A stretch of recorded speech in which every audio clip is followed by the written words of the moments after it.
Hi everyone! Happy Tuesday! Hello, hello, hello. Thank you for stopping by my happy house. It's our happy house, actually. Cause you know what makes it a happy house? All of the little friends wiggling inside.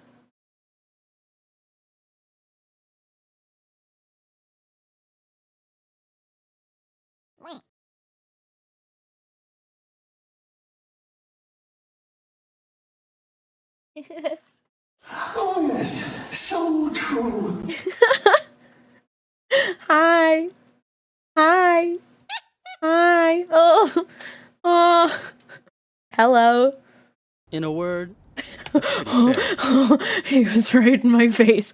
He was right in my face. Oh, I got nervous.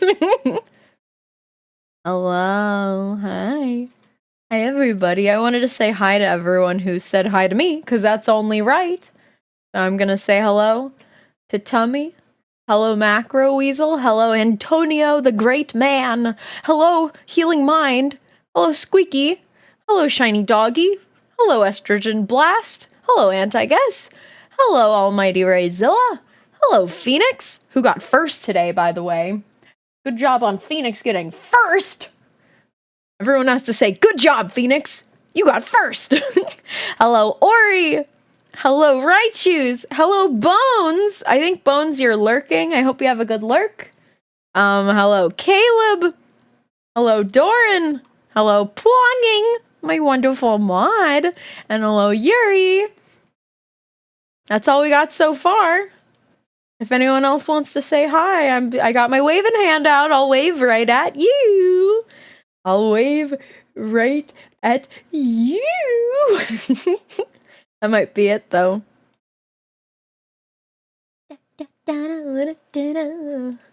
Oh, we got one. Hi, 046.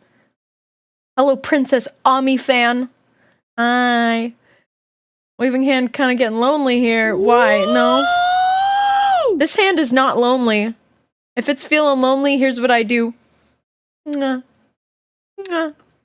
Mwah. I love you. I love you, my left hand. Right hand, you're okay too. You're alright too, but I like this one. I gotta check on Budo really quick. Budo? What are you doing back there? Budo. Come here. You come here. He almost bit my hand. Budo has been quite a rascal today. Honestly, I would like to throw it up to the Budometer. That's what I want to do. That's not right. Throw it up to the Budometer. Where are we at today? Budometer is quite a recent addition to my stream, but one I love a lot. Budo is right in my blind spot. Like, I can't even see him. Are you chewing on something? Are you chewing on something? Well, this morning he started chewing on one of my wires, which was bad. We don't like when birds chew apart wires. You know why? Because they sure can break things. He's about here right now. Yeah. I thought you were gonna say that you wanted to throw him. Do I want to throw him? The thing is, I knew if I throw Budo, he'd be okay. Hey, yeah, and get electrocuted. Yeah, that would be bad. Come here. He doesn't know what he's doing. He sees you eating all those spaghetti noodles and wanted to imitate you by finding the nearest noodle object. He bit on my wires a lot when I was, well, when he was a little baby. Hi, Bienjet, hi! Yeah, so that's the Budometer right now. Hopefully it stays at that, badness and does not get any more bad. I wanted to know how everyone's doing today. How are you? How are you? Happy Tuesday! It's the first stream of the week! And I decided that today is the day that we read a book. I wanted to read to you guys on a Tuesday. I was kind of thinking, like, I don't know what the best day to read a book to you all is. I guess it's really up to me. But I figured Tuesday would be a good day because I had the weekend to, like, rest my voice, you know? And if there's anything that tires my voice out, it's reading an entire book out loud. But I love it. I love reading books for you guys. Jules' funky house is pretty cool. Thank you. I do like my house. I hope you guys like my house too. I like my house so much that I almost never leave, except when I do. Yay, I like the weekend. I sure do like that weekend. Hi, Puff. I'm my friend Puff. Hello. So today we are reading Deardum Diary number 6. Number 6. That's 5 plus 1. That's 6. Just a little educational moment for everyone. I like to sprinkle those in throughout the stream. Ladies and gentlemen, the weekend. It's literally Tuesday. It's Tuesday. You can't say that yet. It's not the weekend. I wish it was. Do I? No. It's not like I, like, work a job that has me working only the week. I don't really care if it's the weekend or not. But yeah, I got this book. And I'm gonna be reading the book to you guys. I think in the past, when we've been reading Deardum Diary books, we've been taking count of the Angeline mentions. If you don't know who Angeline is, it's kind of like the main character's rival, but we have determined, and we don't really even have to determine that much because it's just so easy to see that the main character is a blossoming lesbian who doesn't know that she's a lesbian yet. And I do think she is in love with Angeline. We're all in agreement. Rival to love interest. Now, there's been a bit of a shakeup. There's been a bit of a shakeup in the last book that we read. Here, let me pull everything up. Let me get things... Yeah, you guys remember what happened at the end of the last book? Do you remember that now? I just remembered it myself, actually. Is there actual lesbians in this book? I think so, but it's, like, not stated. This is a book for kids that came out, like, in the mid-2000s. Like 2005, 2006. So, are there actual lesbians in this children's scholastic book? I don't think they're gonna say the word lesbians. I'm gonna say that much, but it's, like, pretty undeniable that she's, like, in love with this girl. And it's so funny because I didn't notice that shit at all when I was a kid. I did not notice it. I read this book. I read all these books, and I was just like, wow, she must really not like that girl. Well, let's get started. I don't know how many pages long this is. Usually they're around like 100 and change, like 120. This is the 6th book in the series. It's called The Problem with Here is That It's Where I'm From. It's very easy to pick up a gay reading on this series. I agree. I very much agree. I think we're going to turn the lights off. We're going to dim the lights. That seems to be the most comfy way to read this book. So let's get started. I don't know if I should have this. Nah, it's fine. Street. Yeah. Is everything okay with our... Okay. I was just checking our redeems. You're just highlighting the pages as you read them. Yes, taking notes. Taking notes. Taking notes. I do like this. Almost all of these books had something where you would, like, flip the page and the cover would change, which is pretty awesome. You can see in this one, she's falling off the planet. Things do not go well for Jamie. Jamie Kelly, I believe that's her name. The problem with here is that it's where I'm from. Yes. Here's our books. We're on number 6. Have a sip of water for Duck Windows, would you? Yes, I will drink water. Hi, Martin. How are you? I'm good. I'm excited to read a story. We're all gonna experience a story together, and I'm excited for that. Wasn't there a video essay made on these books? I don't know. There's a million video essays on that good old youtube.com. Probably. I hope so. If you've like watched a video essay on this and you liked it, one was released yesterday? Yesterday by who? Can you put it in like the Discord server if you're in it? I'd be interested to watch it. I do love these books. I grew up with them. So we're currently on book 6. The problem with here is that it's where I'm from. You have a Discord? I sure diddly do. And it's awesome in there. I recommend you join it if you're in the community and you're hanging out and you're chill. The last book we read before this was number 5, Can Adults Become Human? And we've got a bunch more to go after that. I read this as a kid.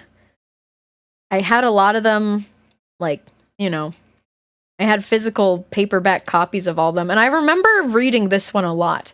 I remember really loving the cover for this one. I thought it was really, really cool. Sorry if that sounded affectionate. You can sound affectionate. That's okay. Thank you for lurking. I appreciate it. Okay. Here we go. Jamie Kelly. This diary property of Jamie Kelly, Mackerel Middle School, Locker 101. Best friend, Isabella. Favorite place, elsewhere. She is not having a good time.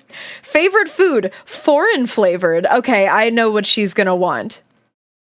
She's gonna say, I want to move. I don't want to live here anymore. I want to live in Europe or France or somewhere like that. That's what she's gonna be saying. It says, read no further. Totally private. Look, I'm not sure how they do things where you're from, but around here, people keep their big fat noses out of other people's business. Business. Hi, Sasquatch.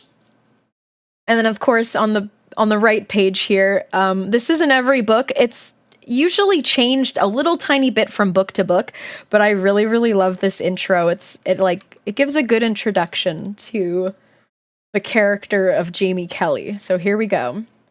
Dear whoever is reading my dumb diary, are you sure you're supposed to be reading somebody else's diary? Maybe I told you that you could, so that's okay. But if you're Angeline or anybody else that gets everything the easy way, I did not give you permission, so stop it! If you're my parents, then yes, I know that I'm not allowed to call people blonde wads, or to spread rumors, or make crank calls, but this is a diary, so maybe I didn't actually do any of these things. I wrote them, and if you punish me for it, then I will know that you read my diary, which I am not giving you permission to do. Now, by the power vested in me, I do promise that everything in this diary is true, or at least as true as I think it needs to be. Although now that I think about it, I'm not really wearing a vest. That's funny. By the power vested in me. Get this girl a vest. Signed Jamie Kelly. I like all the little doodles around it. This is made for young women, right? It's made for kiddos. But I think that this is such a funny book series, no matter what age you are. I was probably like 10 to 13, like preteen, early age. But if you don't know, this book was written by, and also I think all the drawings were done by Jim Benton. If you don't know who Jim Benton is, you might know him for is it called Happy Bunny? Happy Bunny? That like mid-2000s mascot that was just a smiling bunny saying like passive aggressive things. Or maybe not even passive aggressive, just mean things. That's the same creator, and they've done some other things too. Yeah, Happy Bunny. P.S. You should know that I heard about this one girl from another school or something who read somebody's diary without permission. She felt so guilty about it that she could never smile again as long as she lived. Not even at koalas or when this blonde girl she knew got a pimple the size of a pineapple right in the middle of her forehead. P.P.S. Oh, and there was another kid I heard about who felt so guilty after he read somebody's diary that he lost his will to enjoy himself and watched only golf on TV for the rest of his life. That's scary.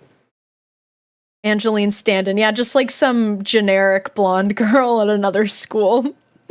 He's fatally bored watching golf. Sunday the 1st. Dear Dumb Diary, I'm trying to grow an accent. Isabella was over last night and we were watching this movie and it had this one girl from England in it and everything she said sounded smart and dainty. She could say, "Oh, do pardon me, but my little pup has just dropped a major steamer on your priceless antique tablecloth. Frightfully sorry." And you probably wouldn't even be mad. You'd be all, "Oh, yes, well, my fault for putting a priceless antique tablecloth in my house where your dog might leave a dumperino." Dumperino! This is awesome already. I legit tried to grow an accent as a kid. Thank God that didn't work. I love a dumperino. Isabella says that people in other countries are born with strange mouth deformities that make them talk that way. Oh my God. And that we should consider ourselves lucky that we can speak normally. I think she's wrong. It has happened before. I'm going to try to grow an accent anyway. Do you think people who talk with accents write with accents?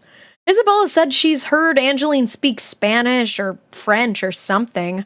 I'm sure she learned about it in some sort of unfair, easy way, like being born with the deformity Isabella correctly identified, and not through the rigorous study that I am enduring at the University of Watching TV.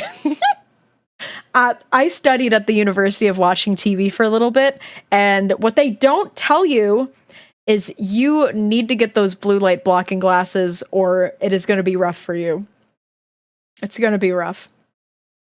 Yeah, they're horrible. Isabella's so horrible. Was it Babette the porcelain doll? Oh, I love you, Babette.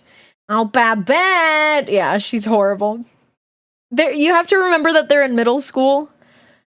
And I do not like middle schoolers. I jolly fool. I chugged an Ensure before streaming. I feel like I'm gonna have to burp because of it. I'm sorry. The good news is I just did burp. The good news is my burps are like silent. But if you just randomly hear me like stop talking in the middle of a sentence, I've probably burped. We have mouth deformities of the foreign. Sound funny even when discussing funerals. Always sounds like they're clearing their throat. Can't say banana. Ba-ba-ba. Ba-ba-ba. My dainty little burps. Oh yes. My fault for putting a priceless antique tablecloth in my house where your dog might leave a burperino. Monday the 2nd. Dear Dumb Diary, okay. I get it. Everybody always loves Angeline best. Is it just because she's tall and slim and blonde? So is a mop. You don't see anybody getting all lovey-dovey with one of those. Although in elementary school, I once saw a janitor doing something that still makes me uncomfortable around mops. To make a long story short, janitors are people too, and Valentine's Day can be a very lonely time. That Jamie is a good reaction image. Yeah, I'll take a screenshot of this. I've saved a few screenshots in my time. Can I show you guys a couple of them? Guys, it's fine. It's fine. Sorry, that disappeared. Okay, it's coming back. She never stated what the janitor was even doing. Anything you're imagining is probably worse than what she even saw in the first place. Was he fucking the mop? Who's to say? Who's to say? I don't know. I want to look for this really quick. I've definitely taken screenshots. Here's one. Here's another. I love this one. Me Insane. I've saved these because I've wanted to do redraws of them.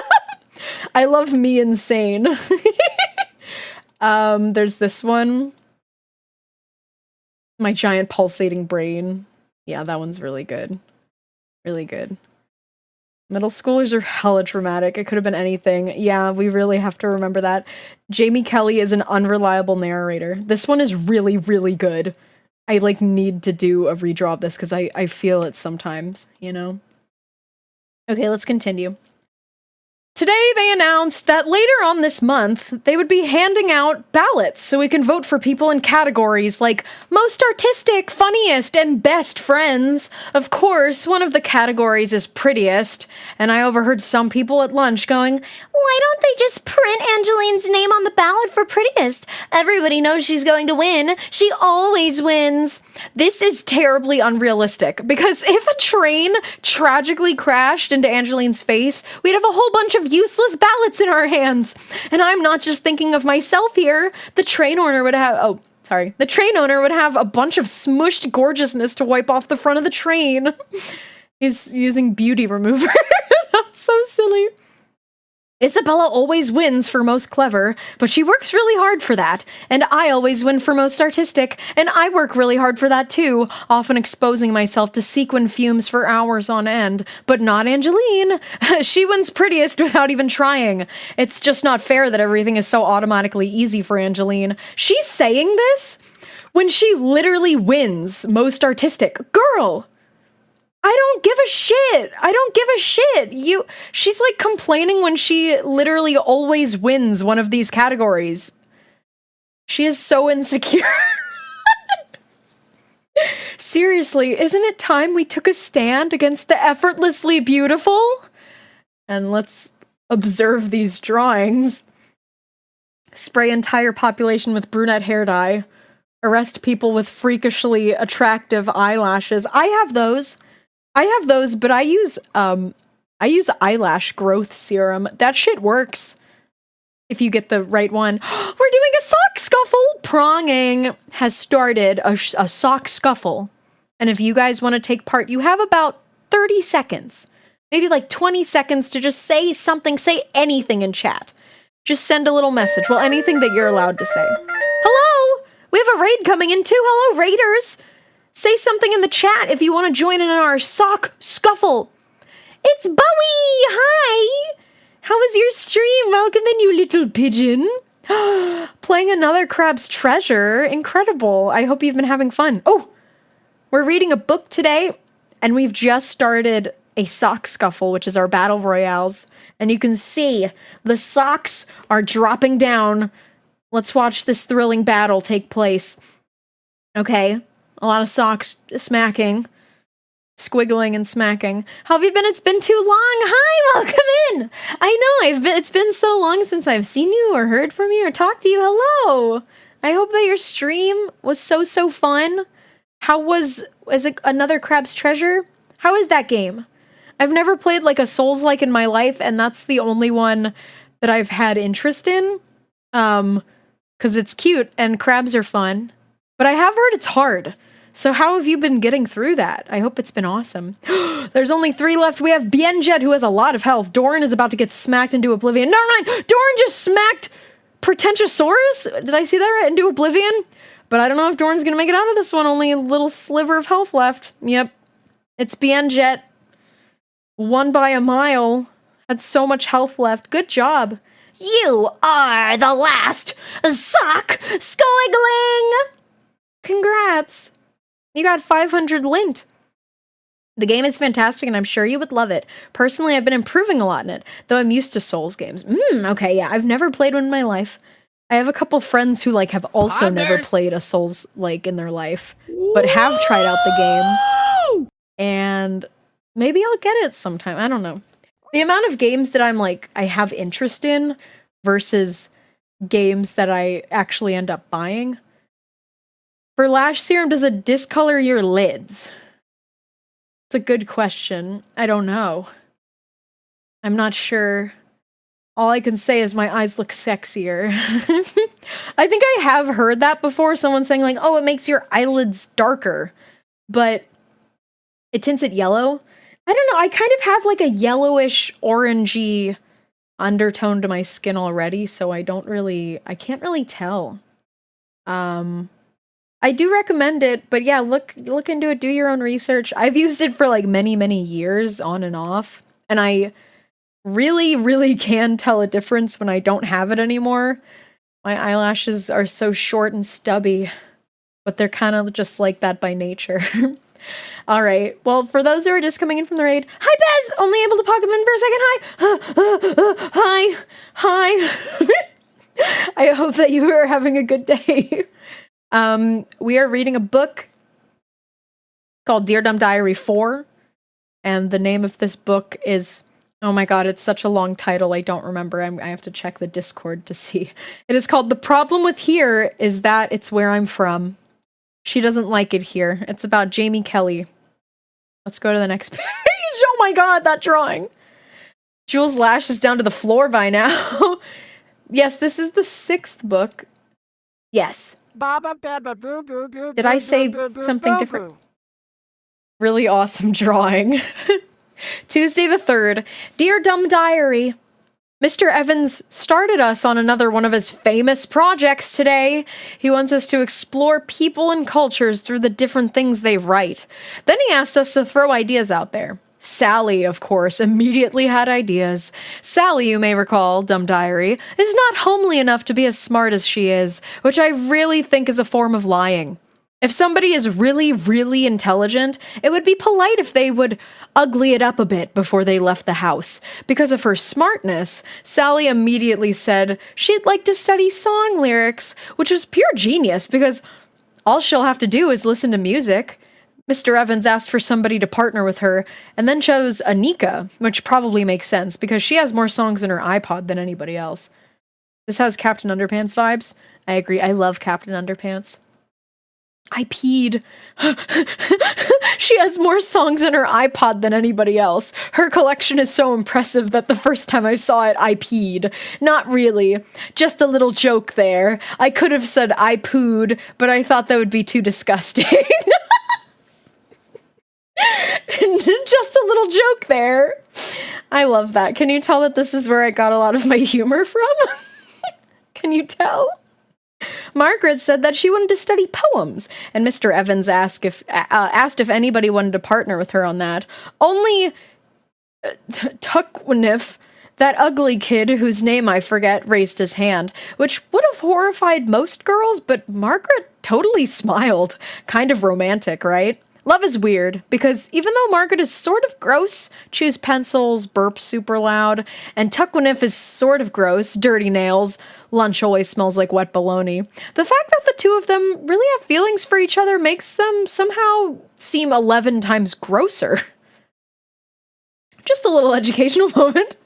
Yeah, that was just like that. Here's Margaret chewing on her corn cob of a pencil. She is the pencil chewer, which, by the way, Jamie Kelly's opinions are, like, not valid.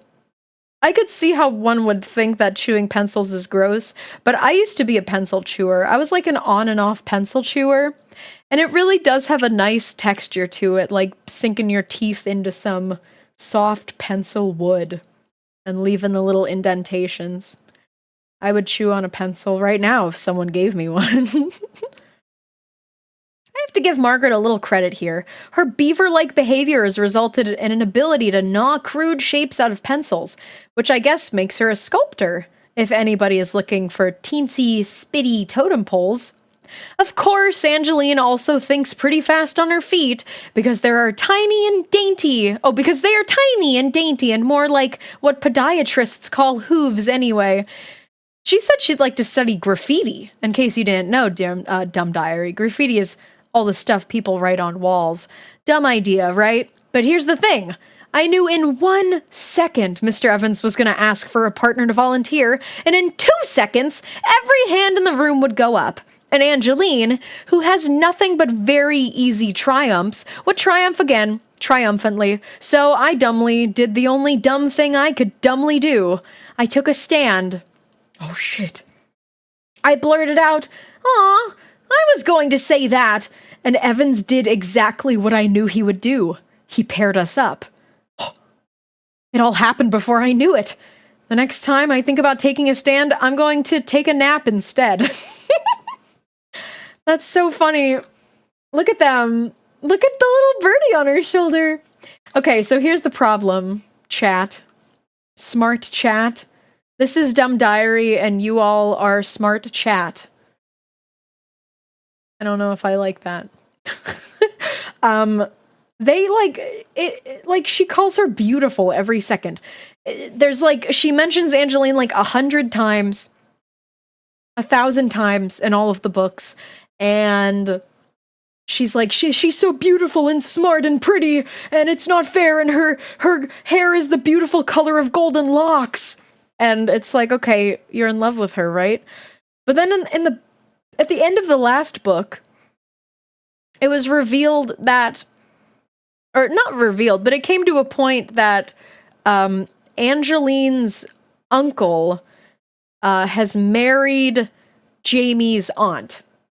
So I think they're probably married now. They're probably like second cousins now, not blood related. And I'm like, damn, what does this mean for our couple of lesbians? What does it mean for them? I don't know. I don't know what it means. It's complicated and weird. Hello! Hi, Pandu. Thank you for the raid. What were you up to? What were you streaming? I hope it was a great one. The unfortunate twist. Sonic Adventure DX Director's Cut? How was that? I hope you were loving it. And Ollie, thank you for the follow. Welcome, welcome in. You're a sock now. Welcome to the sock pile. We have to burp. I'm okay. Look at the drawings. I wanted to read all of the text before looking at the drawings.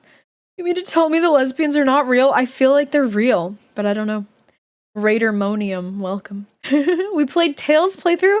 I love Tails. I love Tails. Okay, here's the drawing. She probably thinks the whole world is her ice cream cone, and we're just the sprinkles that live on it. I love these drawings. Total innocence, the very worst kind of guilt.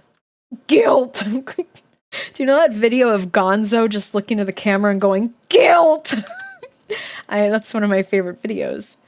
Oh shit! Aunt Carol! That's the one who got engaged. Okay, here we go. Aunt Carol drove me home from school today. You remember, Dumb Diary, that my aunt is an office lady at our school now. She is engaged to Assistant Principal Devon, who is Angeline's uncle, which has forced me to be related to Angeline somehow. I have not lost hope, yet. Being engaged to somebody is the first step towards divorcing them. So this whole situation could change for me. I guess I just like to look on the bright side. She's like, please, please, please don't get married. I need to date this girl, please. So long, Unc. Anyway, since Aunt Carol is getting married soon, everything in her life revolves around the wedding. Here's an example of a conversation a person might have with a person who has become a fiancé. Me. Did you see on the news that there was a big flood in Where the Heckistan? Aunt Carol. No, but if there's a flood here, I'll be in trouble because my dress has a 5-foot-long train. Me. Train, huh? Did I tell you about my idea about Angeline's face in a train? Aunt Carol. No, but speaking of Angeline's face, my bouquet is going to have some flowers in it, the exact color of her eyes. Aw. Oh, wait, I went back. No, I'll come back. I wanted to zoom in. Hi, Eternal Paradox. Is this the Diary of a Wimpy Kid clone? It's not a clone. I never read Diary of a Wimpy Kid growing up, but it kind of came out like around the same time. What color is her eyes? Maybe blue? Her eyes might be blue. Your Dumb Diary Pog! You suffer from bride brain. Romanticness of the invitations. Preciousness of the bouquet. Fairy taleness of wedding cake. Normal things that normal people think about. Look at how small that is. Glamorousness of wedding dress. I don't blame her. I don't blame her. It's her time to be in love and to wed. In her description of the awful old people music they'll be playing, in between her description, and the awful old people food they'll be serving, Aunt Carol complained that she also has the job of making, distributing, and counting all those votes I was telling you about, so Isabella and I will probably be the first humans on Earth to know who won what. I called Isabella and told her, and she was so excited to know that we'd be the first. She made a noise like mom makes when dad forgets to put the toilet seat down, but without all the swearing that comes afterwards. They seem to be blue. I think they're blue. I think she has blue eyes. Mom also made that sound once when I was little and I used her bra to play the human fly. That's funny. That's funny. Wednesday the 4th. Dear Dumb Diary, can you imagine how great school would be if you didn't have to get an education in it? Like, if all you did was just go in every day and hang around and not do anything important? It would be like being a teacher. Plus, I could use my students as servants. I love when she draws herself as a grown-up woman, because it's very, like... I mean, it kind of just looks like her, but, like, her limbs are longer and she has boobs. And yeah, that's how it works.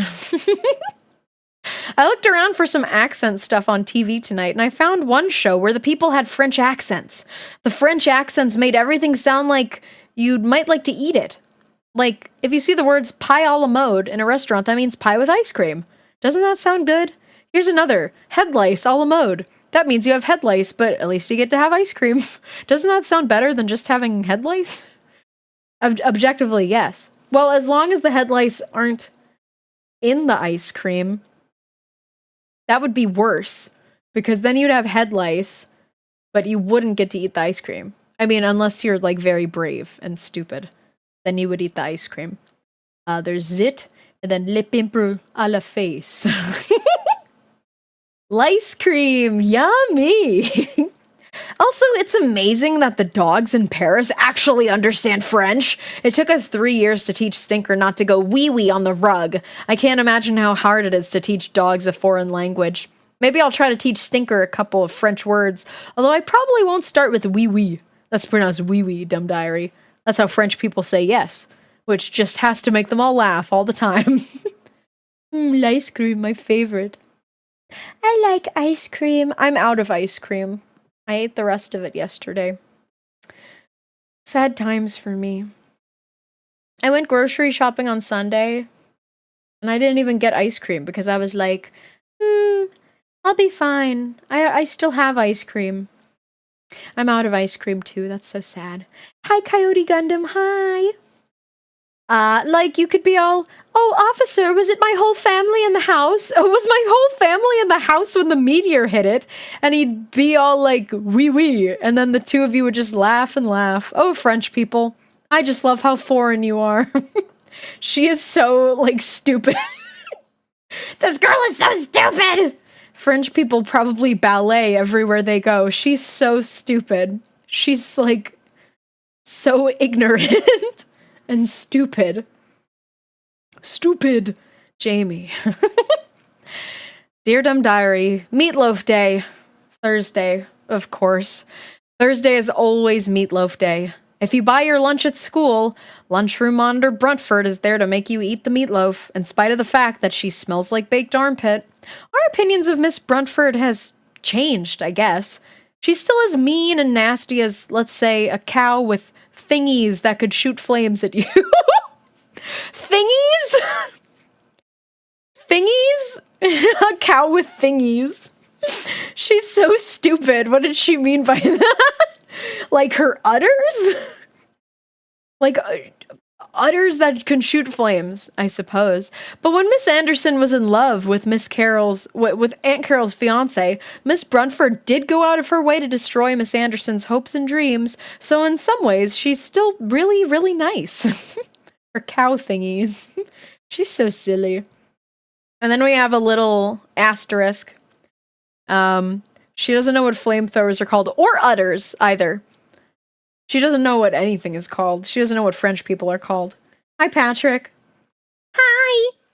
Miss Anderson is my art teacher and is pretty enough to be a waitress or even sell real estate. She used to be my BTF. That's like a BFF, but with a teacher. Like so many of the best forever relationships, it wasn't good and didn't last. Oh no. Hello, Piku! Okay. Where was I? Still, it's easier to eat the meatloaf than to get into an argument with Miss Bruntford about it, so today I tried to make it more appetizing by saying meatloaf with a French accent. Meatloaf. Meatloaf. But contorting my mouth in French ways just made me gag more. Oh my god! Isabella was doing her best to try to make me laugh while I was eating. I told her never to do that because once I heard about this girl at another school who laughed while she was eating lunch and shot spaghetti out of her nose. The teachers were afraid it was an intestine or a vein or something, so the school nurse had to come down to the lunchroom and remove it while the entire world of her school watched. Of course, the combination of nasal noodle poisoning and high-intensity embarrassment nearly killed her. This poor girl. While Isabella worked even harder to make me laugh, Angeline walked by on her way to the super popular table. I could have sworn that I noticed Angeline stop for a split second next to our table, as if she was thinking about sitting down. Angeline can sit wherever she wants, of course. Everybody knows that. When you are as pretty and popular as Angeline, there's a very short list of places you cannot sit to eat your lunch. Okay, here's the list. Number 1, Mars. For now. 2, on top of the president's lunch. 3, that's pretty much it. That's pretty much it. She can sit anywhere she wants. I thought she was thinking about joining us, but she must have just stopped for a second to let a wedgie self-correct or something like that. I do that sometimes.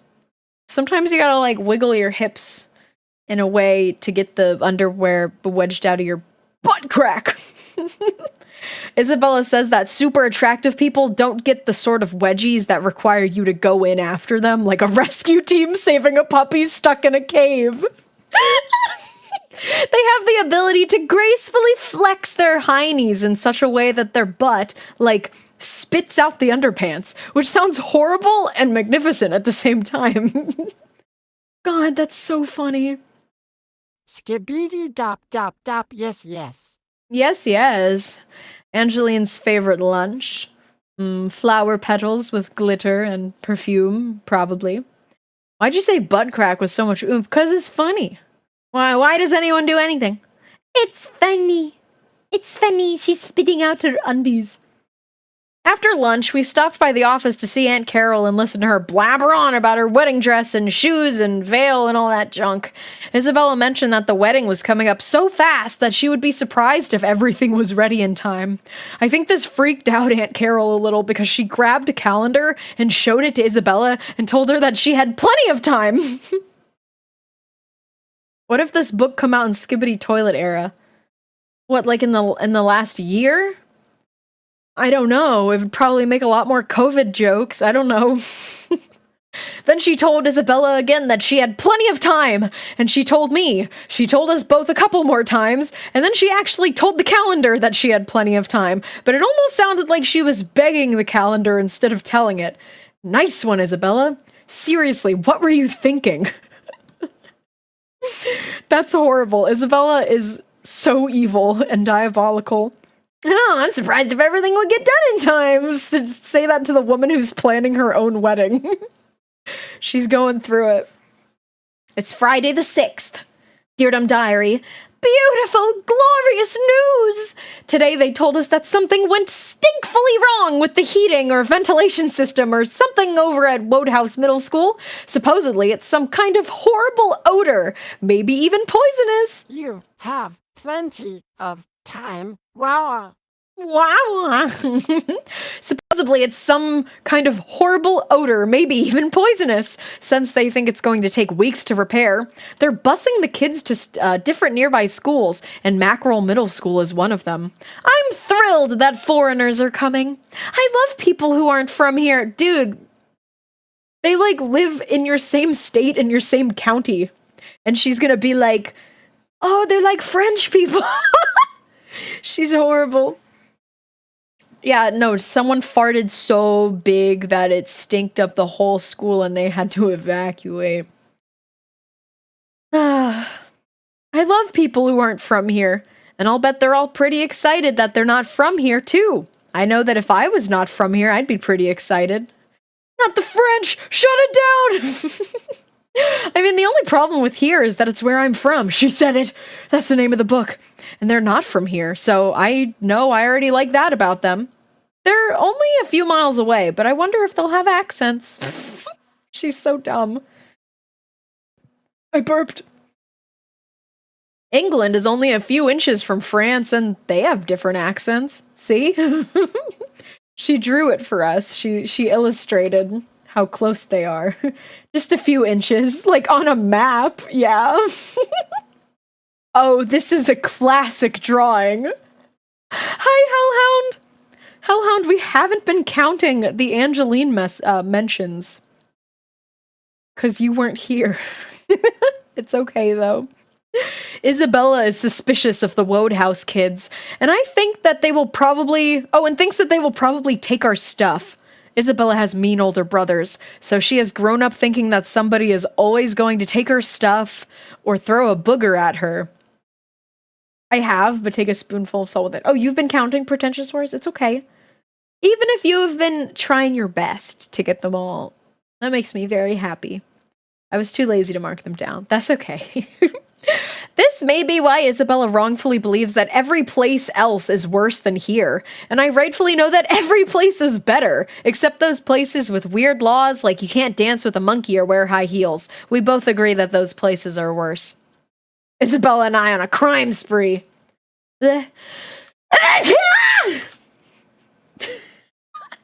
need to wipe my face off.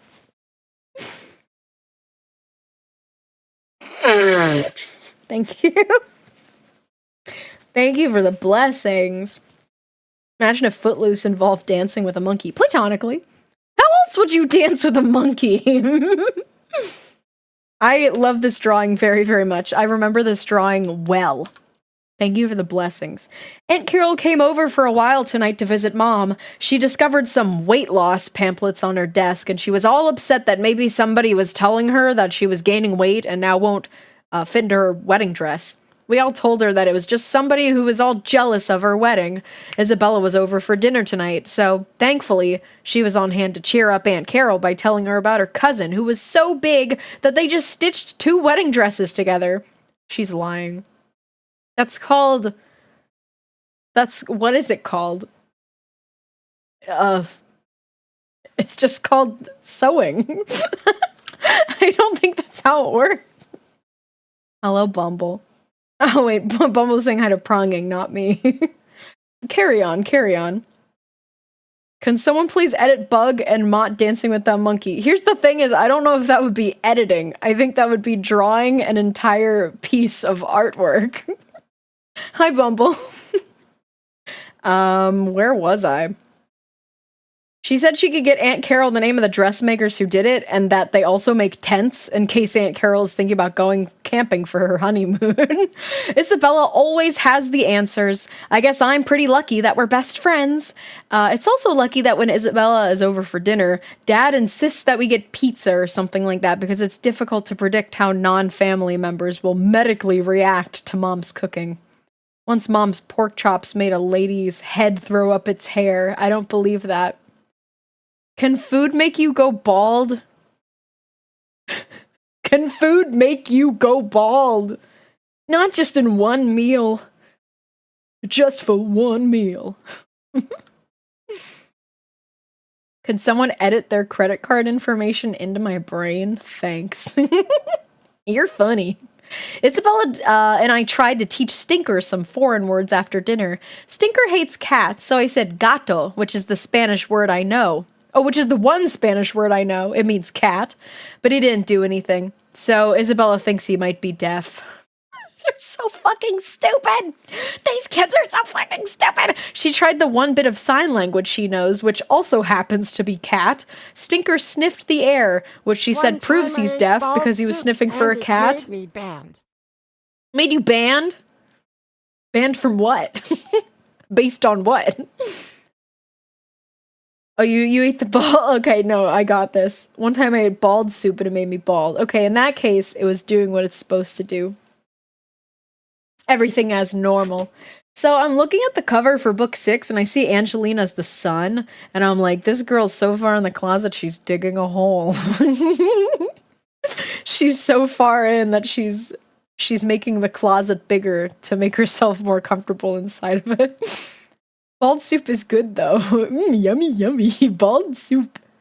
Where am I? But I don't think he's deaf. Anytime your hand goes near your face, Stinker thinks you have food, so he goes on alert to figure out what you have, and then determines how hard he wishes for you to drop it, which is a dog's favorite way to eat things. If I ever open a restaurant for dogs, the waitstaff will walk back and forth past the dog's table, eating whatever he had ordered. Every time, they will just drop some of it on the floor. Oh, and the dog's water glasses will be filled from the toilet, because Stinker also seems to enjoy that too. That's really awesome. Bald soup is how Homer went bald. Where's that Simpsons episode where Homer goes to the restaurant and says, "Waiter, may I please have one bowl of bald soup?" And then he drinks it and his hair falls out and he goes, "No!" Hire me. Hire me. I was gonna say Fox, but it's Disney now. Hire me. Dear Dim Diary. Bye, Greta. Hello. I don't want a dog-only restaurant. You don't want a dog-themed restaurant. I do want a dog-themed restaurant. I would love to sit in a doggy bed and like right next to like a big oversized fire hydrant. And I would love to eat out of a dog bowl. I had like a tiny little dog bowl for snacks when I was younger. I don't even know if it was like a real dog bowl intended for dogs, but it was like a little one. I used to eat goldfish crackers out of it. Why are there's no dog cafes, only cat cafes? I'm sure there's some dog cafes out there. Cat cafes are just so... They're just so popular, which is a bummer because I'm allergic to cats, so I can't go there. I've seen a raccoon cafe before. I want to go there. I would like to go there, please. Where am I? We're at Saturday. Saturday! In their uppy area. I love puppies! I love doggies. I've always loved doggies. I keep thinking like, oh, I want a dog, but that's been me for the past like few years. Okay, happy Saturday, Dear Dumb Diary. Angeline called first thing this morning. She's one of those insane people that gets up early on days she doesn't have to get up early. The project we're doing isn't due for weeks, but Angeline wants to plan ahead. I was also planning ahead, Angeline. I was planning on putting it off until the day before it was due, which is a totally legitimate kind of planning. So you're not the only one capable of planning, Blonde Wad. I need to drink water. She's so mean to her.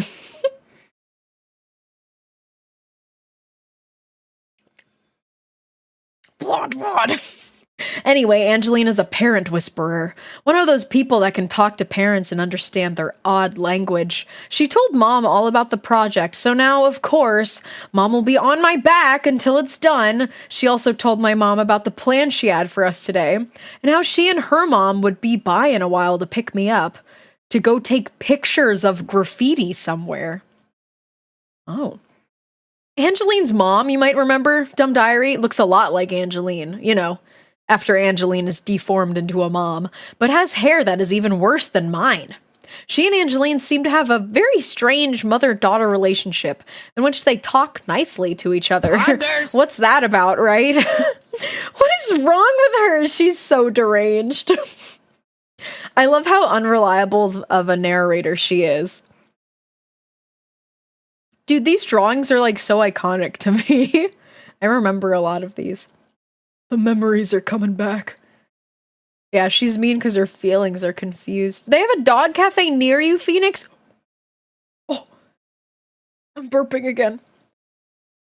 Finding out healthy family relationship and being like, whoa. When did this book come out? I don't know exactly what year.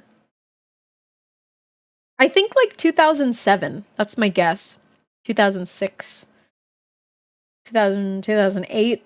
No, it was probably like 2010. The level of artistry on that graffiti drawing, yeah, it's pretty awesome, right? Where am I? Oh yeah, what's that about, right? Her mom is really nice to me because her brother, Assistant Principal Devin, is marrying my Aunt Carol, which I think will make her my cousin or grandma-in-law or something like that if the divorce I'm hoping for doesn't come through. Fingers crossed. I like Angeline's mom, which makes me wonder if Angeline was adopted. Or built in some twisted doll factory. That's so fucked up. No, it's canon! No, they're not. They're not getting married yet. It might not happen. You don't know. You don't know. That's a cute drawing. The eyelashes. The hand lotion in a watering can. That's pretty iconic. We drove up to the supermarket and tried to figure out something we could say about the graffiti we found, but it was mostly just people's names written on the wall out by the trash cans. Hey, here's a tip, graffitists. If you want us to read your name so badly that you'll paint it on a wall, why don't you print clearly? Because it's awesome, Jamie. Nice idea you had, Angeline. We'll have to find something better than this for our dumb project. I like that drawing of the Billy. The story must have been written with this gay reading in mind. The drama is too strong. I agree. Sunday the 8th. Dear Dumb Diary, Isabella and I talked for a long time on the phone this morning, which usually makes Dad nuts because, as a dad, his conversation with his friends goes something like this. Dad, hey. Dad's friend, hey. Dad, lawnmower. Dad's friend, lawnmower football. Dad, gas tank football, crescent wrench, plumbing. Dad's friend, bye. Dad, bye. That was pretty awesome. And this is a friend he hasn't talked to in 4 years. But on Sundays, Dad just tries to relax and leave everybody else alone, because if he starts talking about you making the most of your time, Mom will start talking about him making the most of his time, right when Dad is really focused on making the least of his time by watching TV and butt sitting on. So I can talk on the phone for a long time on Sundays. I like butt sitting on. Think about wife. Kill wife! Oh, my wife. Oh, I hate my wife. The harmony of mutual worthlessness. Yeah, just like relax. Jeez. My favorite kind of sitting. I like the kind of sitting where your butt is sitting, but also your back and your head are sitting. Yeah. I think it's called laying. I was trying to talk Isabella into the idea of getting accents because I think it would be cooler if we could talk to each other in accents and nobody could understand us. Then Isabella told me that she heard about this girl from another school or something who fell asleep in class with a permanent marker in her mouth. What? And it leaked and left a blue spot on her tongue for the rest of her life. Now the total how did that happen?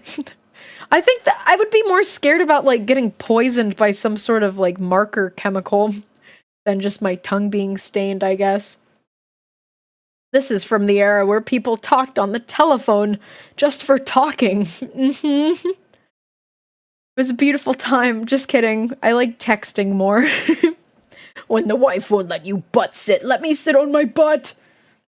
That's what it's for. Oh, we're in an ad right now. All right, let's take a break. Oh my god, my neck cracked.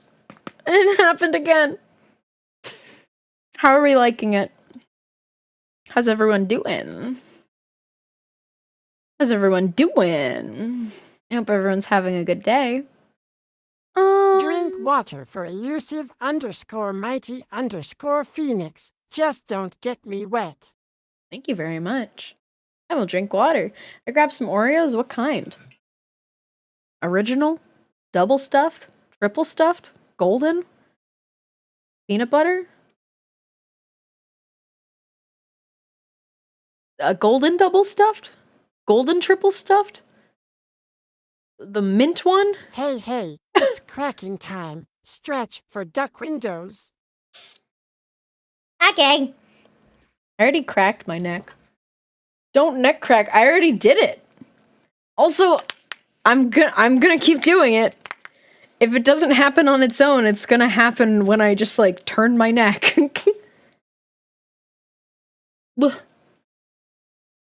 Old dusty Oreos. Okay. I did it. How's everyone doing? Crack neck harder. You want me to break it?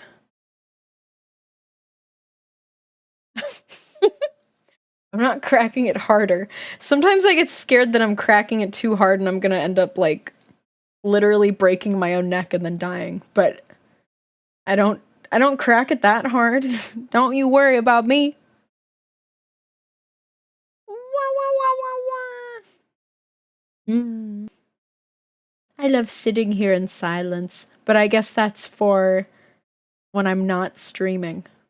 That's for when I'm done streaming and I just sit here in silence. All right, welcome back from the ad. I'm getting sleepy, but I like it here. Yeah, me too. But I have to read an entire book out loud. So you just sit back and relax and I'll do the book reading. Ty Games, thank you for the follow. Welcome in. Welcome to the sock pile. You're a sock now, so, I mean, get on that pile. Go for it. Take a leap. Say, Cowabunga! And jump in. Where am I in this book? Oh yeah, the girl who fell asleep with a Sharpie in her mouth. Saturday was Angeline Day because her name was dropped 11 times. Thank you. Yeah, she was thinking about her a lot on Saturday. Now the total humiliation has forever deprived her of the right to stick her tongue back out at you whenever you stick your tongue out at her. Who could live that way? Unable to tonguefully respond. I can't always figure out what the point Isabella is trying to make with these stories. I think the connection here was that this story had to do with a mouth, which is the main hole accents come out of. But for somebody who doesn't like kids from other schools, Isabella sure knows a lot about them. I'm a sock now. Guess that means I can go now. Yeah, you're a little sock. Well, you're not a sock puppet. I have a sock puppet of my own. But you can certainly open your mouth like a little sock does. Unable to tonguefully respond. I think that's a really good few words. It's Monday the 9th. Dear Dumb Diary, the visitors from the faraway middle school arrived today. Okay, it's only a couple miles away, but still, I had a close encounter with one today, and excellently, so did Angeline. Here's how it went. We were in English class and Mr. Evans was talking about his dumb understanding cultures through writing thing, and he started giving us a haiku lesson.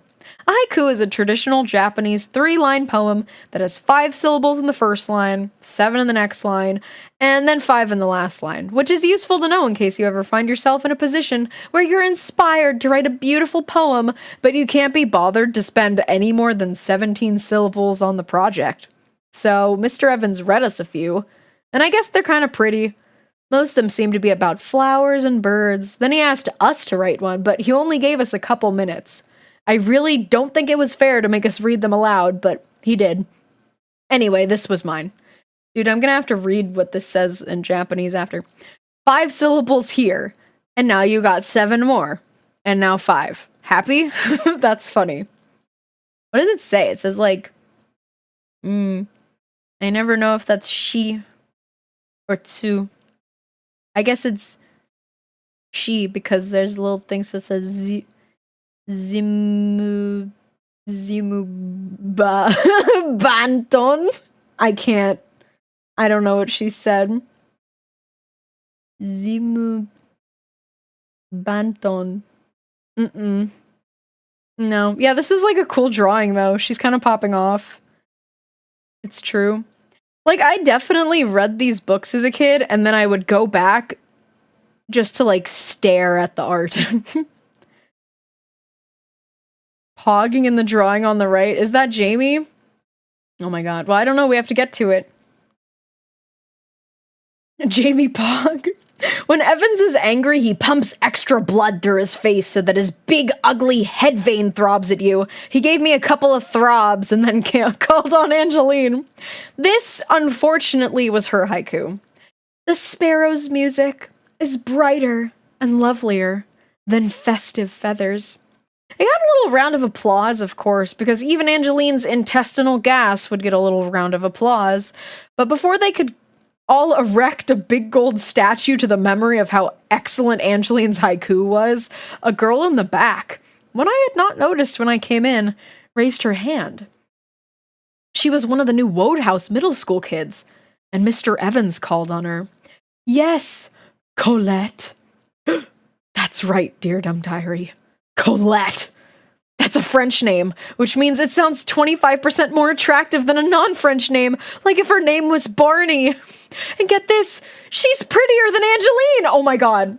Look at that. Look at this. When I was a kid, you know my ass was looking at this drawing. What the fuck? What the fuck? Dude.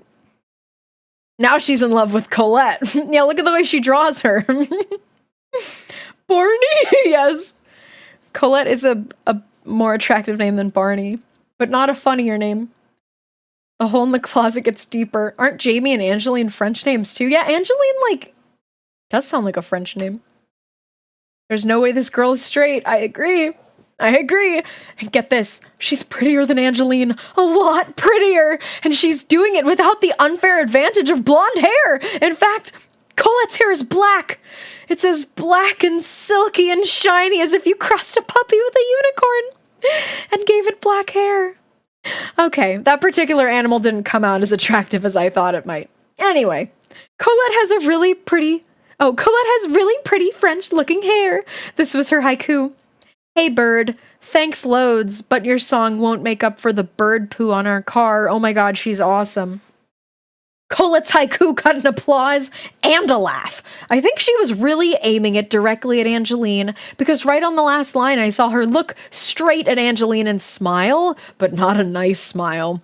It was more like the kind of smile a beautiful fairy lumberjack might make just before it took a chainsaw to an annoying blonde tree. OMG, she's so gay. I agree. Dude, that drawing is so cute. And the stripes and the chainsaw and the sleepy eyes. Okay. And with that, it was as though Angeline's haiku was wiped off the face of the earth as easily as you might wipe her face off a train. Oh my god, look at how cool this girl is. She's wearing a striped shirt. Right after class, we caught up to Colette in the hall. I'm sorry, Colette in the hall. Her dizzying beauty causing boys to blow along after her like a sad little leaf caught up in a hurricane of pure girlness. Oh my god. That's awesome. She's a lesbian. Nice haiku, Colette, Isabella said, and I adorably added, I wish that haiku had been my coup. And Isabella had to add, you should, Jamie. It was way better than yours, which was really uncalled for. I let Isabella know that by thinking up a really great comeback about 2 hours later, which I forgot by the time I saw her again. Shut up! It was a really, really great comeback. I liked the my coup thing. That was silly. Tuesday the 10th. Dear Dumb Diary, Colette sat with us at lunch today.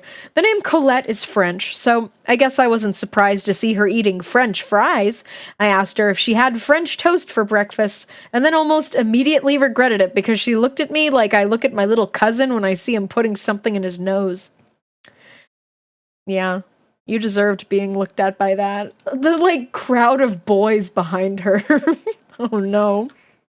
I want French fries, though. Fortunately, Isabella was there, and she is really good at conversation. So, what is it that you're after? Isabella asked, in what might not have been her best conversational effort to date. After, Colette said with an innocent cuteness. I had to explain how Isabella is just naturally suspicious of everybody because of her mean older brothers. Colette just smiled really big and said, oh, I know something about getting even with mean older brothers. Okay. I am not a little sister, so I don't speak the language that these two were talking, but I managed to pick up bits and pieces of what Colette was telling Isabella, like, loop the rope once only. Any more than that, and you could send them to the emergency room. Use spoiled cat food. It's the worst. And don't get any on your hands. It could blind you. Oh my god. And make sure they understand that if they tell the police, it will be way worse next time. She's awesome. She's dangerous. Isabella took notes that looked better than any she had ever taken before. And when Colette left, she said, that may be the finest little sister that has ever lived. This is a level of treachery and payback that I never even imagined. Isabella looked a little like Aunt Carol did the day she told me she was engaged. Wow. That's amazing. OMG. Yeah. That's real. She's like pretty and a badass and evil. Pretty and evil. Suspicious eyes. Hands that would be happier as fists. She's a fighter. Mouth that has bitten more people than an average mouth. She's a biter. She's a fighter and a biter. It's Wednesday now. Look at these girls. Oh my god, the bend of those shoes. Walking normal. I love walking normal. It's Wednesday the 11th. Happy Wednesday, everyone. And hello, Axo. Welcome in. Dear Dumb Diary, Isabella got a speck of glitter in her eye during art class today and had to go down to the office to see the school nurse. I had a very hard time believing that she needed medical attention, because I have seen Isabella endure things that would make professional spies tell you where the secret plans were hidden. That's me when I'm walking normal. Yeah. I wake up and I feel normal, and then I get out of bed and I walk normal. Women Wednesday for Jamie. Mm-hmm. The nurse couldn't see the glitter speck at all. Isabella said that maybe... What? Maybe her tear hole ate it. But the nurse said that couldn't happen, so I'm not sure. Almost nothing has come out of Isabella's tear holes since I've known her. After English, I met up with Isabella outside the nurse's office, and we stopped by the main office to talk to Carol, or Aunt Carol. Isabella asked about the ballots. She wanted to know if they'd been written yet, and if they were ready to be handed out yet, and had she heard about how the wedding cakes were totally out of fashion now, and most celebrities were having wedding pies instead? That's horrible. Well, it's horrible if you... I mean, I'm not really a pie girl. I want cheesecake. Or just cake. I'm just not a pie girly. So, I wouldn't have a wedding pie, but maybe some people would. The thing about weddings is it's not about what's fashionable, it's about what you want. Yes. I'm more of an ice cream cake girl. Yeah, me too. I like ice cream cake. I love French silk pie. You be eating silk? How they be making that French silk?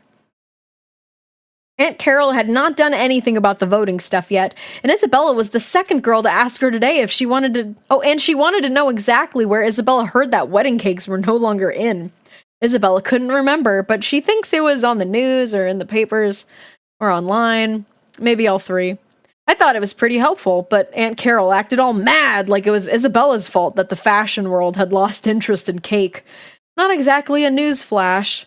One look at those models and I could have told you that they had tragically lost interest in cake a long time ago. That's so true. Muffet from Undertale, but she's French and made a pie. I feel like Muffet would have a French accent. That's just me, though. I think she's French. Yummy chocolate mousse pie? Okay, I would eat that. I don't really have... I think that pumpkin pie is okay. I'm not really I'm not like a pumpkin spice girly. I don't really care about cinnamon. I like chocolate, though. Pie made of spiders. Piders. Wasn't the spider from James and the Giant Peach French? Yeah, I think she wore a beret. That makes you French. I burped again. I don't have to keep telling you guys that. Other things fashion models have lost interest in. Walking normal. Yes. Comfortable shoes and sweats. Hey, I'm sure there were sweats. Just not on the runway, because, what's the point in that? Yeah, she slayed. I want to rewatch James and the Giant Peach at some point soon. It's Thursday! Dear Dumb Diary. I love Trash Fire Chaos. Hey, hey, hey. Dear Dumb Diary. Turns out that we also got a lunch lady from Wodehouse Middle School. Oh my god. They transferred a whole ass lunch lady.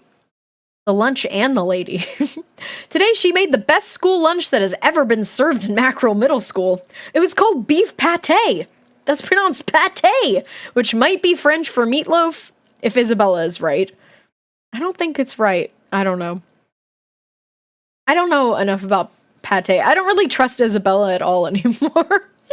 Truthfully, it didn't taste much better than the turd loaf that they usually serve us on Thursdays, but you could tell it was a lot better because there was a little sprig of parsley on the plate, which makes everything more appealing. Crazy killer clown hiding under your bed with parsley sprig. I'd rather have the scary clown without the parsley. That's just me, though. Because who be eating those parsley sprigs? Now that I think about it, your foreignness is sort of the sprig of parsley sitting next to you on the plate. We might never have known the pate's origins. Except that Colette sat with us today at lunch, and her sharp sense of taste identified it as a Wodehouse recipe. Right. I don't trust anyone in this book. I feel like I trust Angeline, actually, and that's kind of it. Which is funny because she's the villain. I mean, to Jamie at least. The way the clown is holding the parsley is funny at least. Hey, I thought it was like broccoli at first, and I'm like, don't feed me that. I don't want broccoli. I don't really want parsley either, though. Alright, where were we? I had a lot of questions for her about her middle school, like how it was different and if they had accents, or any troublesome blonde infestations like the one we have. She wisely knew immediately who I was talking about. I pointed a little, and said that there were some girls at her school who also bleached their hair and wore too much makeup. Isabella and I looked at each other because we both know that Angeline doesn't do either one, but it's rude to contradict someone when they're lying in a way that you enjoy. I like the way they're smiling at each other. Colette also said that they did things at her school like voting for best friends, most beautiful, most artistic, and stuff like that, but the whole ventilation problem probably canceled it this year, so now she wouldn't get to do it. Hi, Emily. Hello, welcome in. Thank you for the raid. Welcome. I hope you had a wonderful stream. I hope you were up to some cool stuff. Ooh, Minecraft. I do like Minecraft. I hope you had a good stream. We're reading a book. We're on page 44 of said book. And we're having fun. Slushy raid. Oh, I could use a nice, cool slushy. Sometimes when I would bike home from school, I would like stop at the general store and I would get a blue vanilla icy. That was good. I can't think of one time that I actually drank all of the icy, because I would take the tiniest little sips of it because it was so sweet. But I liked that one the best. Oat Paste, thank you for the follow. Welcome in. Yeah, we're reading Dear Dumb Diary. This is the 6th book. It's about some freak girl in middle school named Jamie Kelly, who is unknowingly in love with the girl that she calls her enemy because she doesn't know what gay people are. Hopefully one day she'll learn, though. Where am I? You know what, I'm gonna take a sip of water.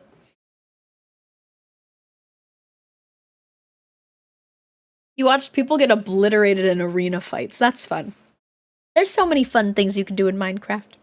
That's why I like Minecraft. I don't even really like survival Minecraft, but there's so many fun servers, and I like to build. I like that Minecraft. Jamie's based? I don't think so. I think she's horrible. I think she has the ability to be based one day, but we'll see. Okay, where are we?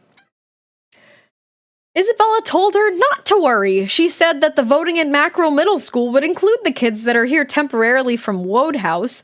I have no idea how Isabella knows that, but she's a total expert on everything, which is why she wins Most Clever every year. Proof of her cleverness. Invented the remote control Labrador when she was 4. Developed a new weight loss technique when she was 5. Discovered the footprints of a very small Bigfoot at the beach last June. Jamie is pretty far from based. That's a very important part of her character. I agree. That's how I feel. She's so horrible, actually. It's Friday the 13th. There's always a Friday the 13th in every single one of these books, and I'm always thinking something horrible is gonna happen, but I don't know. We'll have to see. Dear Dumb Diary, Isabella is sleeping over tonight. A sleepover! I love sleepovers. We went through our regular list of sleepover activities quicker than usual. I'm telling you, if there was such a thing as professional prank caller, Isabella would be able to choose that career over the other two that she says she wants to do, which is master catcher of master criminals, or if that doesn't work out, a master criminal. Also, she likes dental hygienist. Gotta go have a good stream. Bye, shiny doggy. Have a good rest of your day. Note to parents, if you are reading this, we didn't make prank calls. If you are me, Jamie, reading this later, we totally did. That's fun. Oh my god. Wait. Where did it go? Oh. How do I get back? That scared me that this page disappeared and with this like scary grandma drawing on it. She looks like she had an allergic reaction to something. Are you okay, Grandma? Oh no. After making a few international prank calls, that costs a lot of money. Isabella started asking me about Aunt Carol and the voting and said we should just tell her that we'll take care of everything, since she's so busy with a failing wedding. I really did not want to take on this huge extra project, since I have already been very busy avoiding the huge project I already have to do with Angeline. Isabella is very persuasive, and I finally agreed to talk to Aunt Carol, but only if Isabella went along with me on the accent project. She said okay and started teaching me to mispronounce words like her grandma does. The grandma's emote material, I think it's scary. When would people use this emote? Isabella's grandma has an accent, but it always sounds a little gross to me. Sorry, Isabella, I love your grandma, but she looks like a jack-o'-lantern that was run over by a bus. Oh no. But when Isabella speaks like her grandma, I guess it sounds cool. It doesn't make her sound smart or sophisticated exactly, but it does make her sound like she's from someplace else. When we tried the accent on Stinker, he did not understand us, even when we screamed in order to tolerantly accept his deafness. I'm really good at this accent, but I'm not sure I have the confidence to try it in public. Oh, by the way, I think it's an Italian accent, which totally works for me because I love Italian stuff like SpaghettiOs and that chocolate vanilla strawberry ice cream, except the strawberry part. Neapolitan. I don't hate strawberry ice cream. It is my least favorite part of Neapolitan. Bro, SpaghettiOs. I had SpaghettiOs one time and I did not like it. But I think I'm just picky. I love Neapolitan. I like how she's like, except for the strawberry part. So you like chocolate and vanilla ice cream? But Isabella says that if Italy ever catches the guy that invented canned spaghetti, he will be jailed for his crimes against pasta. I want Chef Boyardee. That's the guy who's wanted. I called Aunt Carol and she sounded kind of like maybe she might want to help us with the voting. Oh, might want us to help with the voting. She's been very busy trying to track down information on wedding pies, and that has taken a lot of time. Isabella had to tell me that while she's at it, she should look into bridal clogs, which are the new shoe that all the trendy young brides in Hollywood are wearing. Oh no. You know what Isabella's doing. She's sabotaging a wedding. A several $1,000 wedding. I love this series as a kid. Me too! Welcome in, Flowbird. This was like my favorite book series as a kid, and they're still very funny. And I would say they're even better to read as adults because you can look back at them and be like, wow, these kids are horrible. They're made out of wood and are super cool. Also, bridesmaids' dresses now are supposed to be brown and poofy. I've never heard of either of these fads, but Isabella knows an awful lot. Wow, this is definitely a middle schooler, yeah. Yes, I had a group diary that was branded after this series. A group diary? How does that work? Is it like several people writing in a diary? Oh, you're gonna learn a lot about each other. And also be like, this girl is gay. Yeah, I read these books as a kid, and I couldn't even tell that she was gay. I also didn't know what gay people were when I was younger. I don't know when I learned about gay people. But I didn't know about them for a long time. All right. How cute would it be to make beavers eat your shoes out of a tree? Gay. Yes, gay. It's Saturday the 14th. Dear Dumb Diary, Angeline called first thing this morning. She woke up early again on a day she doesn't have to go to school. Although, as it turns out, today we did go to the school. Oh, on a Saturday? Yeah, myself and 3 other girls shared it. Learned a lot about each other. I came out to them through it. Oh, that's amazing. I hope that one day Jamie Kelly of Dear Dumb Diary comes out to us in her diary so we can read it. Saturday is Angeline Day. I knew it. School on a Saturday? That's crazy. Yeah. Since Angeline is totally comfortable talking to parents, she also told my mom about the plan she had for us today. I really can't stand when people talk to my parents like they're people. She's horrible. We know this, though. She got permission from Assistant Principal Devin, her Uncle Dan, to go in on a Saturday. Thank you for the follow, Little Wolf 14. Welcome. Welcome. And take pictures in the boys' bathroom! Are you SpongeBob? Yeah. No. I like SpongeBob. I kind of got that SpongeBob swag. I went to see your Bikini Bottom. Okay, well, not here. You have money? You have money? You have money?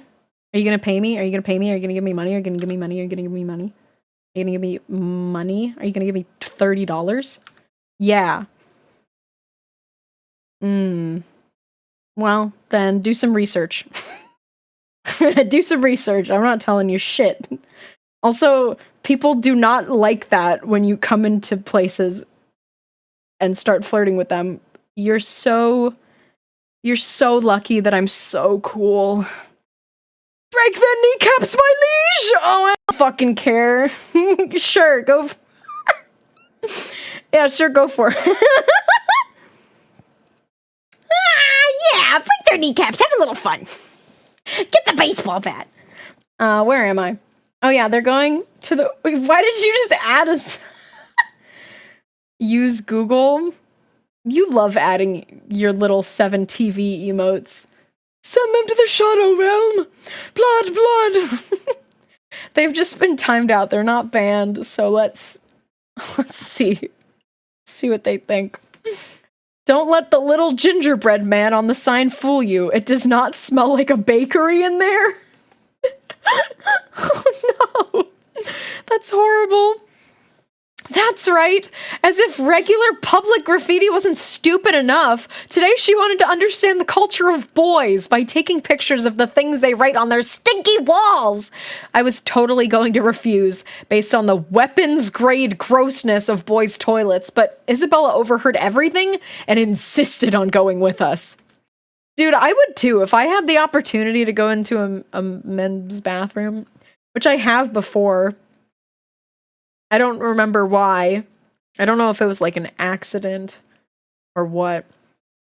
They can do their research, but also time and place. Yeah, if your first message is like flirting with someone, dude, you're gonna get put in the dunk tank, and then I'm gonna dunk you. I'm gonna dunk you. I'm gonna Dunkin' Donuts you. Boy culture is going to Jupiter to get more stupider. Hashtag real. Hashtag real. Yes. I agree. I'm gonna make fun of you. I remember having to use a boys' toilet as a changing room for a dance thing. It was a nightmare. Had to teach one of the girls not to sit in the urinals. That sounds horrible. Hi, Wyatt. Hi, Wyatt. Hello. How are you feeling? I heard that you were sick. Is that true? I hope you're feeling better. I hope you're getting your rest.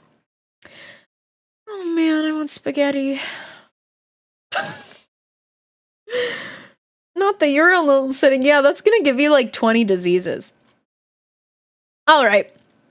And we went, Dumb Diary. We went where the boys went. But right now my ears are ringing like crazy and I need some aspirin and some rest. I'll tell you about it tomorrow. Me haunted by ghosts of boy toilets. I'm still feeling gross, but I'm taking my medicines and drinking my waters. Oh, good. Show me your tots. That was your first message? Did you, like, look back in your message history?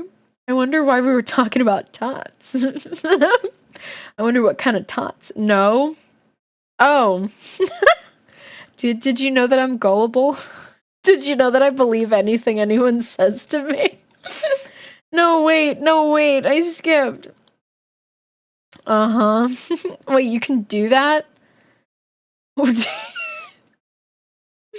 Hey, Jules, today is my birthday. The only reason that I don't believe that is because I already know when your birthday is. I checked my first message, but I have 999 plus messages, apparently, so get to scrolling, pronging! Get to scrolling! Sunday the 15th. Sunday. Yeah, I can be very easily tricked. That's a fun fact about me. You can trick me very easily. Today's my mom's birthday. I think I know when your mom's birthday is. Not the exact date, but I think it was like a while ago. Because I remember you were like, it's my mom's birthday today. We're going out to eat. To stretch now, okay? Okay. Oh, wow. My spine cracked. Here comes the neck. Okay, I got one crack. Slurp, You can see your slurp, past your messages. drinky poo elusive underscore Well, Mikey progging is a underscore mod. Phoenix. Thank you. Oh, I love water. I love water. Didn't hear it. It's okay. Hey, Juice, I got your nose. No! Give that back. Give that back. Give that back. How embarrassing. You can't see me without my nose. I'm going to look like a Bratz doll. Technically, I can see everyone's first message. Ooh. Can you give me my nose back, please? Give it back. I'm gonna cover my face until it's... Okay, here. Thank you. Alright, we got it. Now I can smell again. A lot of you have messaged a lot in here, so I don't feel like scrolling. Yeah, that's understandable. Look for mine now. Pico, you're a mod too! I can't remember my first message. It was probably a hello. You're so nice. I'm gonna keep reading now. We have to find out what they saw in the boys' bathroom. Dear Dumb Diary, it's early Sunday morning and my ears are almost done ringing. Let me tell you about yesterday. My mom dropped us off and waited outside the school. We checked in at the office and went down to one of the boys' ucky bathrooms. I was really not interested at all in this little mission because of a nightmare I have from time to time. In it, I have to use the bathroom really bad, but I can't find a girl's bathroom. And finally, have to use the boys' bathroom.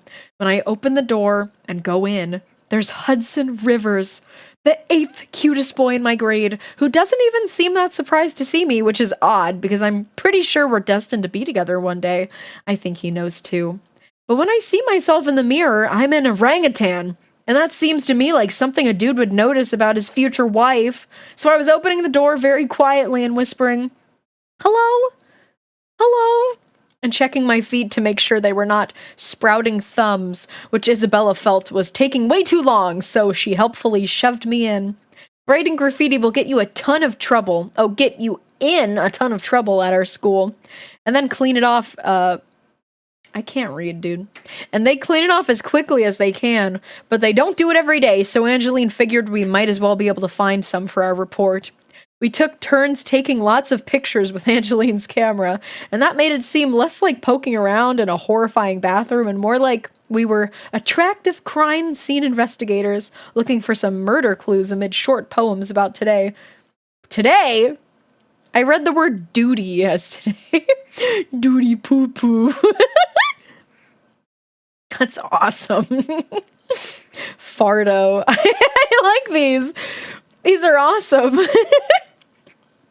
Okay, looking for some murder clues amid short poems about duty and the very peculiar wall fixtures that sort of look like pretty little fountains with giant mints in them. Trust me, they aren't. Did she try one? That's a Madagascar joke. Do you guys remember Madagascar? When the giraffe goes into the bathroom and he says, "Look, free mints!" And he has candy. Well, wait, no, it's not candy. I don't know what it is. Is it like a toilet cleaner? Is it to keep the stink out? I don't know what they are. Urinal cake. Why do they call them that? Why do they call them that? Tell me. I really like the Kilroy graffiti. Is that the guy with his nose poking out?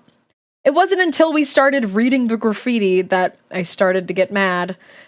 Look, many boys can be excellent artists and writers, but they're not doing their best work in bathrooms on general subjects, and that's what made me mad.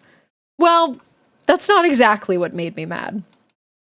What made me mad was what they wrote about Angeline, because Duty, poo-poo, Poopy. farto, stinky. So many a stinkies, fart cloud, wah wah wah, poopy. so many a stinkies.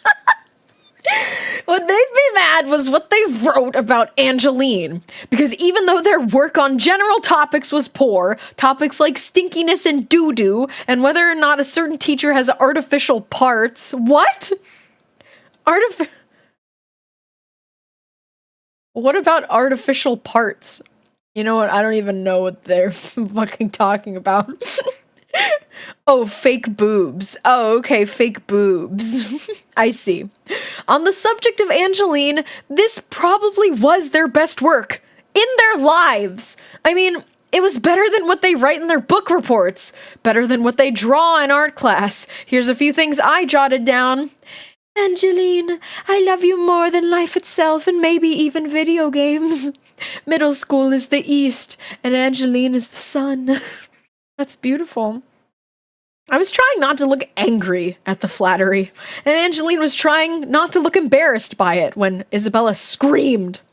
I may have touched on this before, but Isabella has awful older brothers. This means that over the years, Isabella has developed a scream that her parents can hear from miles away to let them know that her brothers are inflicting some sort of horrible torture on her. It often involves spit.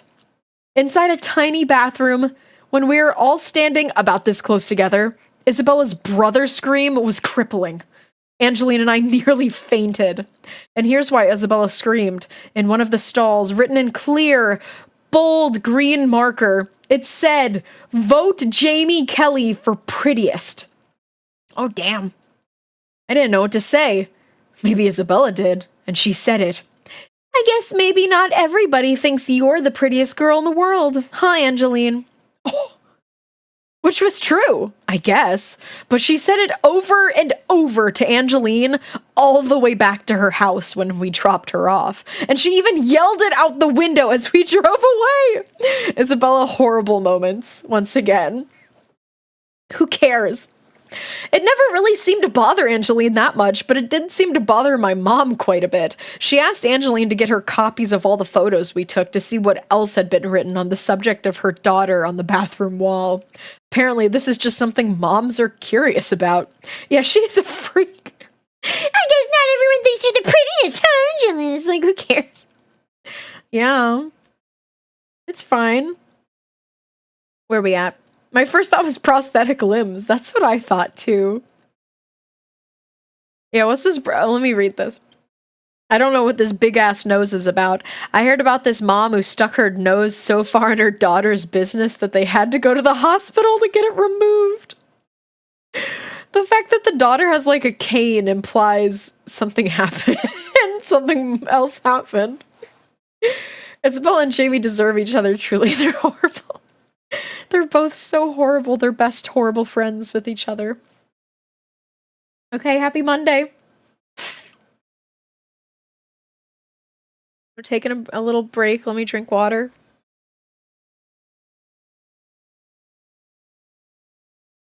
Monday fun day. And today is Trapinch Tuesday. Monday the 16th. Dear Dumb Diary, it's strange, but the graffiti in the boys' bathroom made me feel so confident about myself that I decided to try out my new accent just a little bit today around my locker. What the fuck? That's so stupid. She's just gonna, like, she thinks people are just gonna assume that she suddenly has a real accent with the people she's gone to school with all her life. That's the kind of shit you pull when you, like, move to a brand new school. Oh god, I remember the accent. No, I'm scared. I was disappointed at how intolerant the kids at my school are of people who sound like they might be from other countries. At first they smiled, And then they laughed. And then when I didn't laugh, they asked what was wrong with me. Oh no! But Mr. Van Doy walked by and nicely asked me if I was choking on something, which is a pretty good indicator that I was really doing a very good accent. Sickening sounds are critical to many foreign accents. Okay. Oh my god. Angeline ran up to me in the hall and was all excited about photographing graffiti in some of the girls' bathrooms. The girls' bathrooms? And I told her to go ahead and do it by herself, and she said we had to do it together. I'm so sure. What does she think? That we're some sort of conjoined twins connected at the assignment? I've actually had this nightmare. They're butt buddies.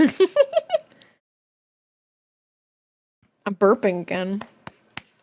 I need to be burped like a baby. Someone put me over their shoulder. But she wouldn't drop it, so just to shut her up, I went with her into the girls' locker room. Oh wait, that's why, okay. The girls' bathroom, right down the hall from my locker. There was practically no graffiti, which is really good news because I think it means we're gonna fail this assignment and it'll be Angeline's fault. We photographed 1, a small drawing of a bald guy peeking over a wall that had been mostly scrubbed off. 2, a picture of Miss Bruntford that was drawn by Isabella a month ago, and which Isabella had pointed out to me already. Also, thank you for the pets, jolly fool. And unbelievably, another vote for Jamie Kelly for prettiest. It looked exactly like the one we saw in the boys' bathroom. I already know that Isabella wrote both of those. Like, I already know this. I mean, I don't know it for sure. It's just my guess. Who could go in both the boys' and the girls' bathroom? Isabella yesterday. And also Isabella today. One time I found a bag of grapes in the girls' bathroom and people made edits of the grapes. What do you mean? They edited a grape. Isabella or Colette. Ooh, yeah. Yeah. Well, why would Colette go in the boys' bathroom? I don't know. It looked exactly like the one we saw in the boys' bathroom. It seemed obvious to me that the accent was working. No, girl, no! Even though I had only started this morning, some girl must have been overwhelmed by it and ran in here to write this loving tribute. Like video edits of the grapes. Oh, that's fun. When I told Isabella about the graffiti later, she said, maybe you're getting prettier and we just can't tell. I thanked her at the time, but now as I write this, it doesn't sound that nice. She's so delusional. She really is. I have to admit that since the graffiti is so complimentary toward me, I'm starting to warm up to Angeline's super dumb idea. Maybe we should check out one of the teachers' bathrooms, I said. Isabella's head spun around like Stinker when he hears a Cheeto hit the ground. I'll do it! Isabella said, let's go! See? Twins. You just know that she's fucking scheming. You know she's up to no good. Who's the little mouse? What little mouse are you talking about? But here's the thing. You can't just barge into the teacher's bathroom and start snapping pictures. Trust me, you don't want to. Adults need a lot of assorted ointments and lotions just to keep from turning into piles of dust. And you do not want to accidentally get a look at them applying these. It's a long story, but let's just say grandma, lotion, rash, bare naked. Moral of story, knock first. Oh, poor girl. Everyone's had this moment, though. Well, not everyone, I hope. Not me. Well, not naked. As a professional pile of dust, I agree. Eyeballs fried out by vision of grandma nudeness. Grandma nudeness! Oh, grandma nudeness! Plus, I knew we needed to ask permission, but that wasn't going to be a problem, of course. I knew Aunt Carol would say yes, so all Isabella and I had to do was go to the office after lunch and ask. Aunt Carol said no. Can you believe it? I'm her own niece! I was really angry, and Isabella was so mad that she walked right out of the office. And walked right back with Angeline, who asked the exact same thing, and then Aunt Carol said okay. That's not fair. What? Angeline, I was really mad that another thing came so easy to Angeline. Isabella told me not to get my panties in a wad about it, and she knew Aunt Carol would say yes to Angeline because generally people are nicer to other people than they are to their own relatives. That's true, sometimes. I guess I had never noticed this before, but since Isabella comes from a big family, she was born with a lot more people to be not nice than to I was. Wait, what? Not nice to than I was. Guys, reading is hard. I want to know how you guys did when you were in school, or if you're still in school, not high school. 18 plus only stream, by the way. And you were in English class, and they're like, okay, everyone has to go around the room and read like a sentence in college. Yeah, how was that for you? I want to know how you guys did, not to like remind you of traumatic times, but I always did pretty good at reading. We always slip up. I did bad all the time at all times. I was the kid that read dramatically. Oh, I killed that shit. Theater kid me lived for that shit. I liked it. I did well. Oh, good. Yeah, there's always the few people who would read very, very slow. That's okay, though. As long as we're getting our reading practice in. I was the kid that, like, always farted in class. Oh. Like, always? Like, every day? Like, every class, you saved up one big fart? I did alright. My brain is faster than my mouth. I can't help you with your gotcha game! Okay, where am I? I did pretty good, I guess. I guess I had never noticed this before. Oh, yes. Since Isabella comes from a big family, she was born with a lot more people to be not nice to than I was. That thought calmed me down a little bit. Plus, I was giggling about the wadded panties. Aunt Carol said that we couldn't find any graffiti. Oh, we wouldn't find any graffiti in the teacher's bathroom anyway, since the teachers have better things to do than write on walls all day. Except, I couldn't help but think that's exactly what they do. See? That's true. That's so true. I feel like they don't have chalkboards anymore. And I feel like even more so, they probably don't have... they probably don't even have, like, dry erase boards anymore. They probably have, like, screen boards. The teacher's bathroom was pretty much like a regular person's bathroom, except for the big can of air freshener on the toilet tank, which means that they have totally given up on trying to make people think that they aren't stinking it up in there. As you get older, I think you give up on impressing others a little every year. That's true. Dude, look at this picture at the bottom. It's a daddy moment. She reads them for filth. Cry erase boards? I like dry erase boards. I think markers are fun. That's an opinion that I have. Father. I struggled with reading, though my teachers and fellow students liked hearing my voice. Aw, that's nice. Stu Pickles core. It's knobbly knees. Oh, tell me you like it. Tell me you like his hairy legs. Where am I? Okay, yes. You give up on impressing others a little every year. Like, I think that that's awesome. Like, why do we have to impress people? You should just live your life. Live your life for yourself. Live your dang life. Don't try to impress other people. Try to impress yourself. That's what I think. Like, my dad has given up enough to go outside in his pajamas to get the newspaper, but he's not as old as my grandpa, who has given up enough to mow the lawn butt naked if grandma doesn't stop him. Oh my god.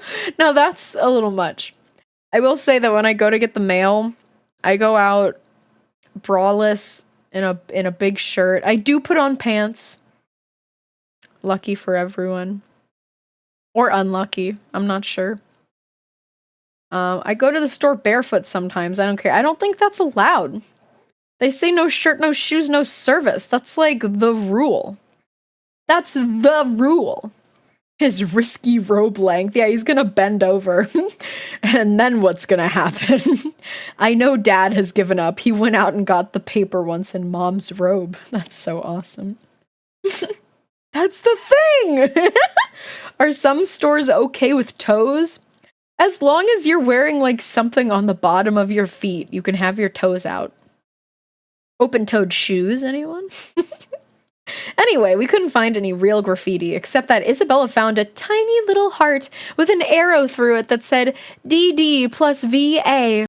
This didn't really mean anything to me, but Isabella says the DD is for sure Dan Devon, Assistant Principal Devon, and the VA could be Valerie Anderson, my art teacher who's pretty enough to be a waitress? Why are they doing this? Why graffiti at your work, your place of work? She's also the one who tried to steal Assistant Principal Devon from my Aunt Carol. That was juicy.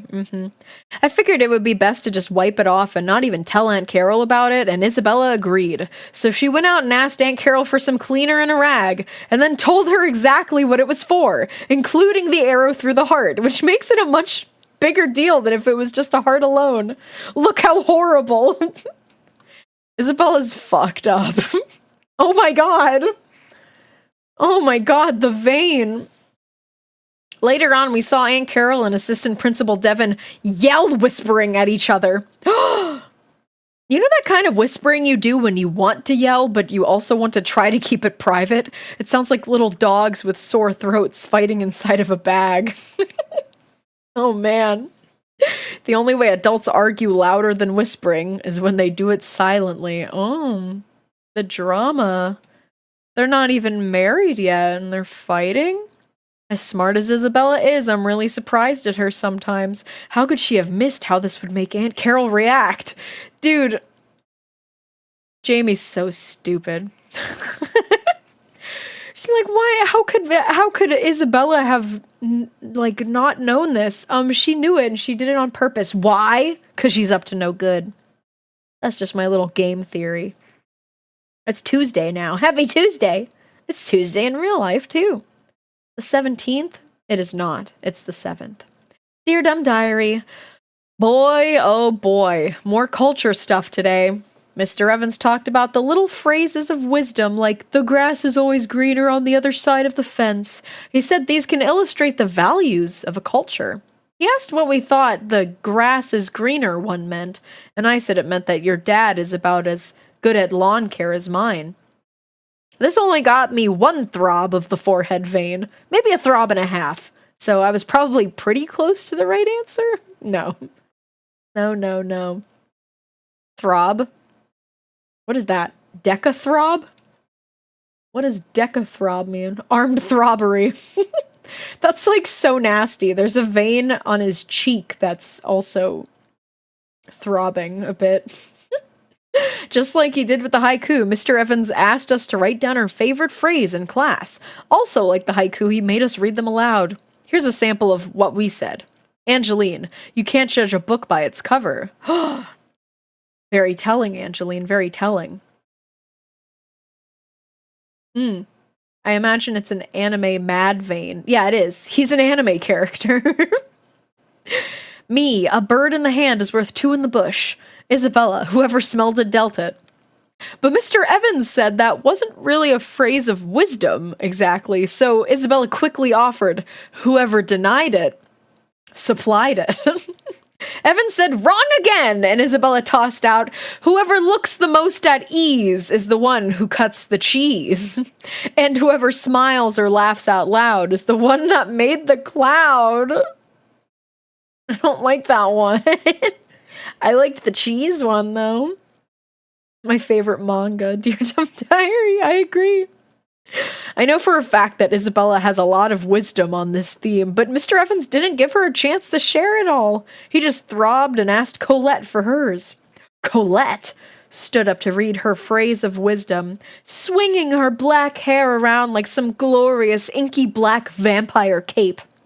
I don't really have one, Mr. Evans, but I wanted to say you're all really lucky to go to this school, and thanks for helping us out where they fix our ventilation system. And she flashed this grin that made Angeline's famous smile look like a banana peel, hurriedly stuck on a dirty snowman for a mouth. Oh my god. Mr. Evans didn't know what to say. I think he was temporarily charmed. I think the whole class was. She was good. And it was really during that pause that Angeline did something really weird. What did she do? Oh, I see farting.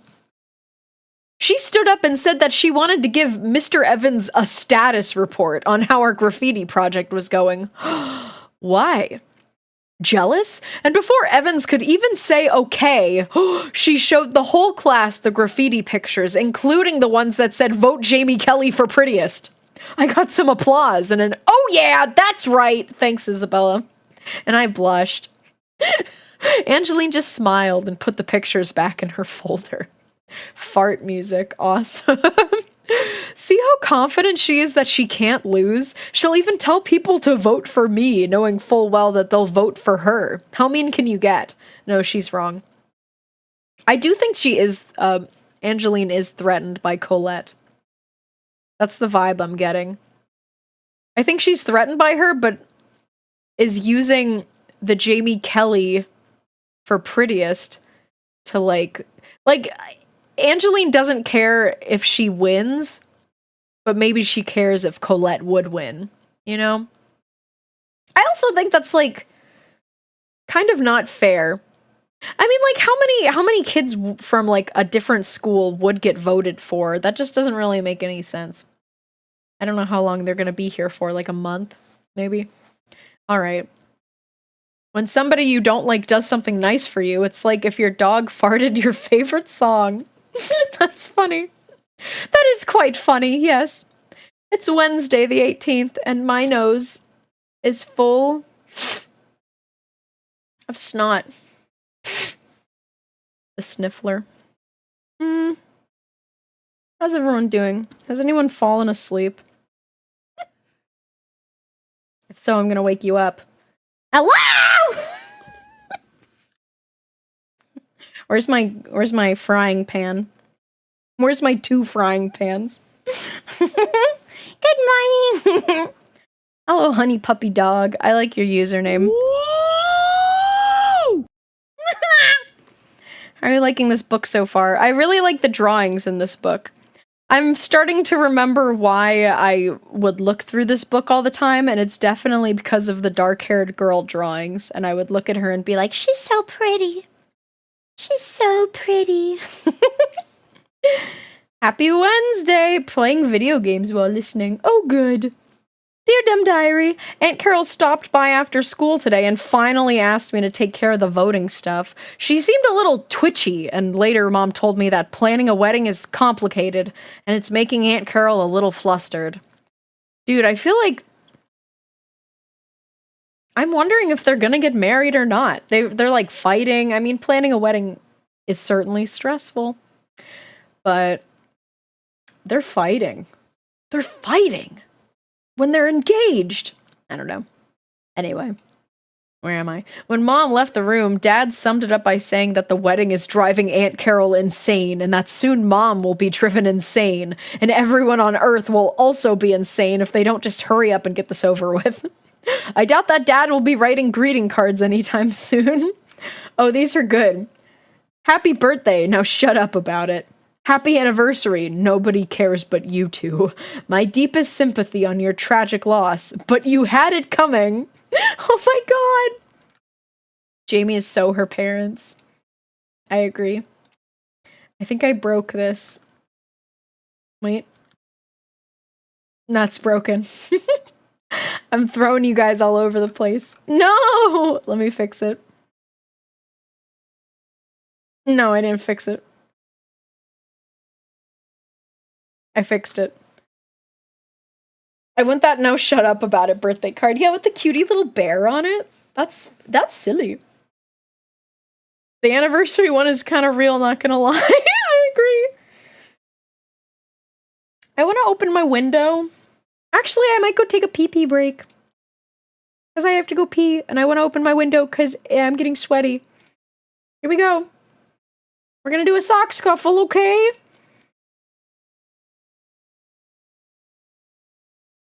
If you want to be in our fun little sock scuffle, make sure to say something in chat. You got 30 seconds. I'll be back.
Hello? Who won? Jacob Neal. Congrats, you're the last sock squiggling. You got 500 lint. If you guys don't know what the lint is for, you can use it to unlock new sock worm designs. If you've ever wanted to be a gay sock, an LGBT sock, a stinky sock, a spotted sock, a striped sock, we got a bunch of them. You just gotta look in the stream avatars widget. If you're on desktop, it's under the stream. If you're on mobile, I think there should be a little purple symbol that says SA for stream avatars. I'm a Mexican sock. Yeah. Well, it's supposed to be Italian, but yeah, you're allowed to say it's also Mexican. I'll let it slide. Too many choices. Yeah, there's a lot of cool ones. Budo's standing on my head right now also.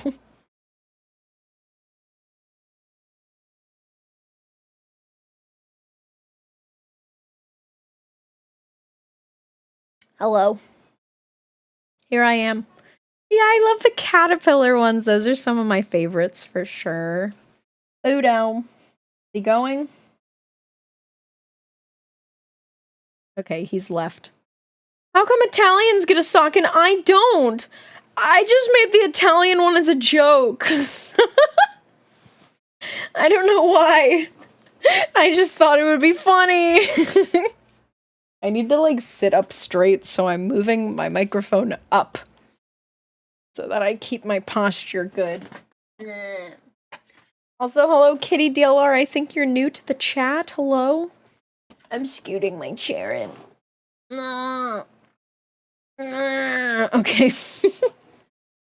I'm like stretching my body. My body! Where are we? Oh yes, we finished reading this page, so we get to go to the next one. Whoa!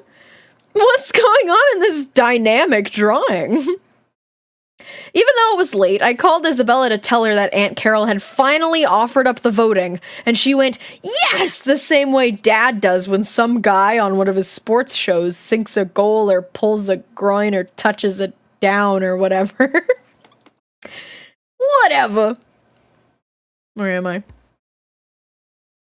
What pizza tower emote?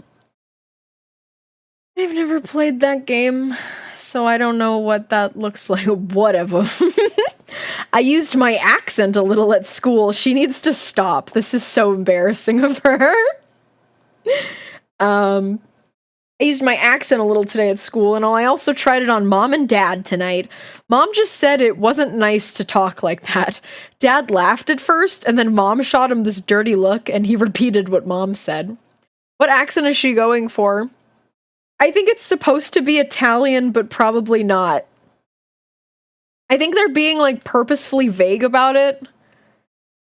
Because by the end, it's probably going to be revealed that it was bad. It's a bad thing she's doing. We'll have to see. She's so stupid. Mom's wrong, but I think Dad has just learned, like Stinker did, that sometimes it's much easier on your neck not to pull on the leash. So true. Oh, one more thing. I noticed Colette prettily sharpening her pencil today. Actually, a few of us noticed her doing it. Dude, she's so homosexual. Do pretty girls take special classes where they learn to do everything prettily? Or is Colette just naturally more appetizing because her name is French? She's out here calling girls appetizing. She is smitten. A teacher at Pretty School teaching glamorous pit itchery. Help! She's so smitten.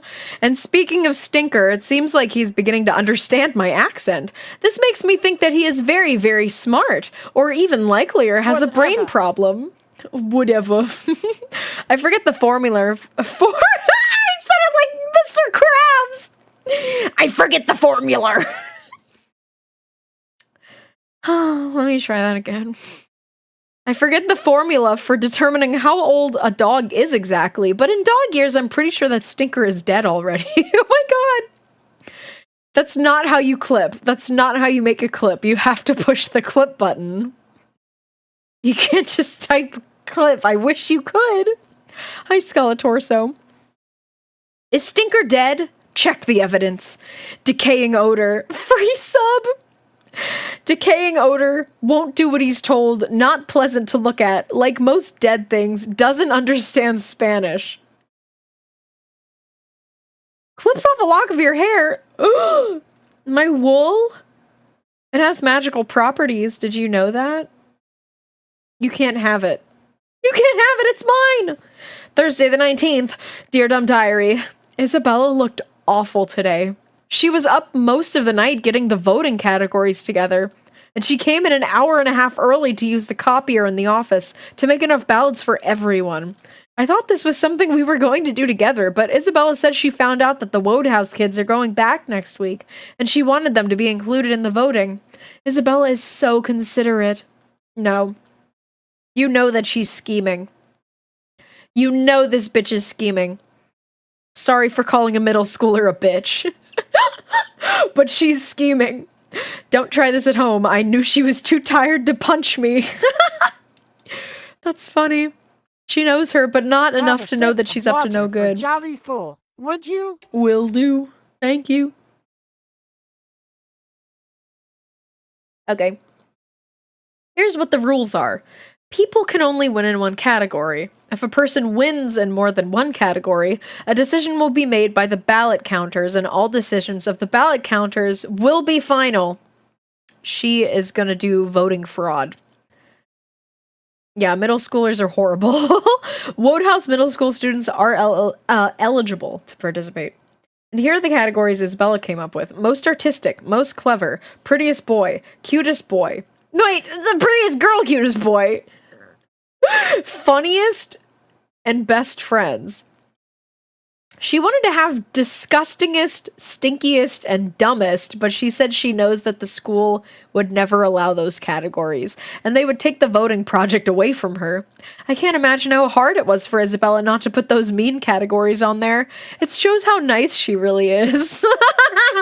No! If people knew how hard it is for mean people to try not to be mean, they would consider them nicer than nice people. No. Oh, look at that funny ducky. I read it already. Okay, I'm gonna get to it. They announced the voting and where to get the ballots, and that they had to be turned into the office by Friday afternoon. Isabella and I will count them, put the results together, and announce the winners next Friday. In addition to voting, Isabella and I should be in charge of the entire government. Our changes.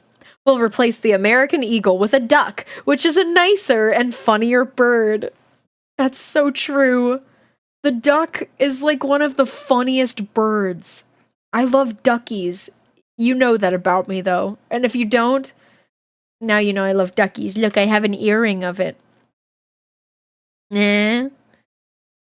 Nah, I'm trying to point out. Nah. Yeah. Yeah. What else we got?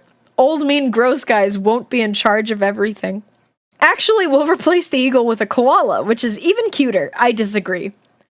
Koalas are not cuter than birds. That's what I think. And the old gross guys are going to be koalas too. Okay. Maybe I'll let that one slide.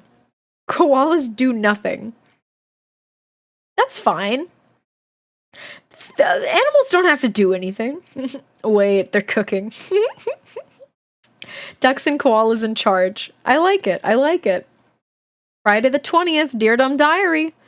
All day, people asked us to call them early. Call them early? And tell them what the results were before anyone else found out. Hi, Oswald. Hello. Hello. I had no idea there was so much pressure on the government. Which is kind of what we are now that we're in charge of voting. I told Isabella that stress like this is probably what turned Washington's hair white, but she said that was just a wig he wore. Can you believe that? Plus, of all the wig colors he could have chosen, he went with the platinum blonde. For sure, now Lincoln, a brunette, and proud of it, is my favorite president. I don't think he'd wear a wig. Probably all stuck up and trying to steal Lincoln's girlfriend all the time. She thinks that they were alive at the same time. Wait, were they? No, they weren't. I don't think they were. Hello. Oh my god, these drawings are cute. That's like such a cool pose on the right. Angeline stopped by my house this afternoon and dropped off the boys' bathroom pictures that my mom had asked to see. She wasn't even polite enough to stick her nose into our business about the voting. That's because she's so confident that she's going to win, which is a pretty rude thing to know. Oh no, she just is being nice. Koalas are a bit fucked. I feel like they deserve a pass of some sort. Ever since I saw a koala that was wet, I didn't like them anymore. Also, I've heard that they're mean. I don't know. My public opinion of koalas has just like plummeted, and I don't really know why. Wet koala? Yeah, like covered in water. If you Google like wet koala, it's gonna come up with like a really gross picture. Koalas have chlamydia. Not all koalas. Surely. Anything can get chlamydia. Unless it can't. I don't know. I don't know. Yeah, they didn't ask for it. Most do. Oh no. Isabella is sleeping overnight. Oh, sleeping over tonight. But she had no interest in crank calls or accent practice. All she wanted to do was count votes. She went over them a few times and wouldn't let me see. Then she said she wanted to go over all of them again tomorrow because there were a couple things she didn't quite understand. How hard could it be? Except for awesome PJs. Isabella was as boring as an adult. Is that also a koala? Koala PJs? If it helps, some locations are now vaccinating koalas so they don't get chlamydia. This is great news. This is great news. I'm glad. I need to like recalibrate my body. Here I go.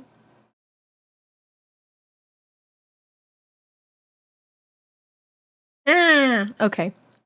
I didn't know that they were such. Chlamydia was so prominent in the koala community. Dude, that's like a tongue twister.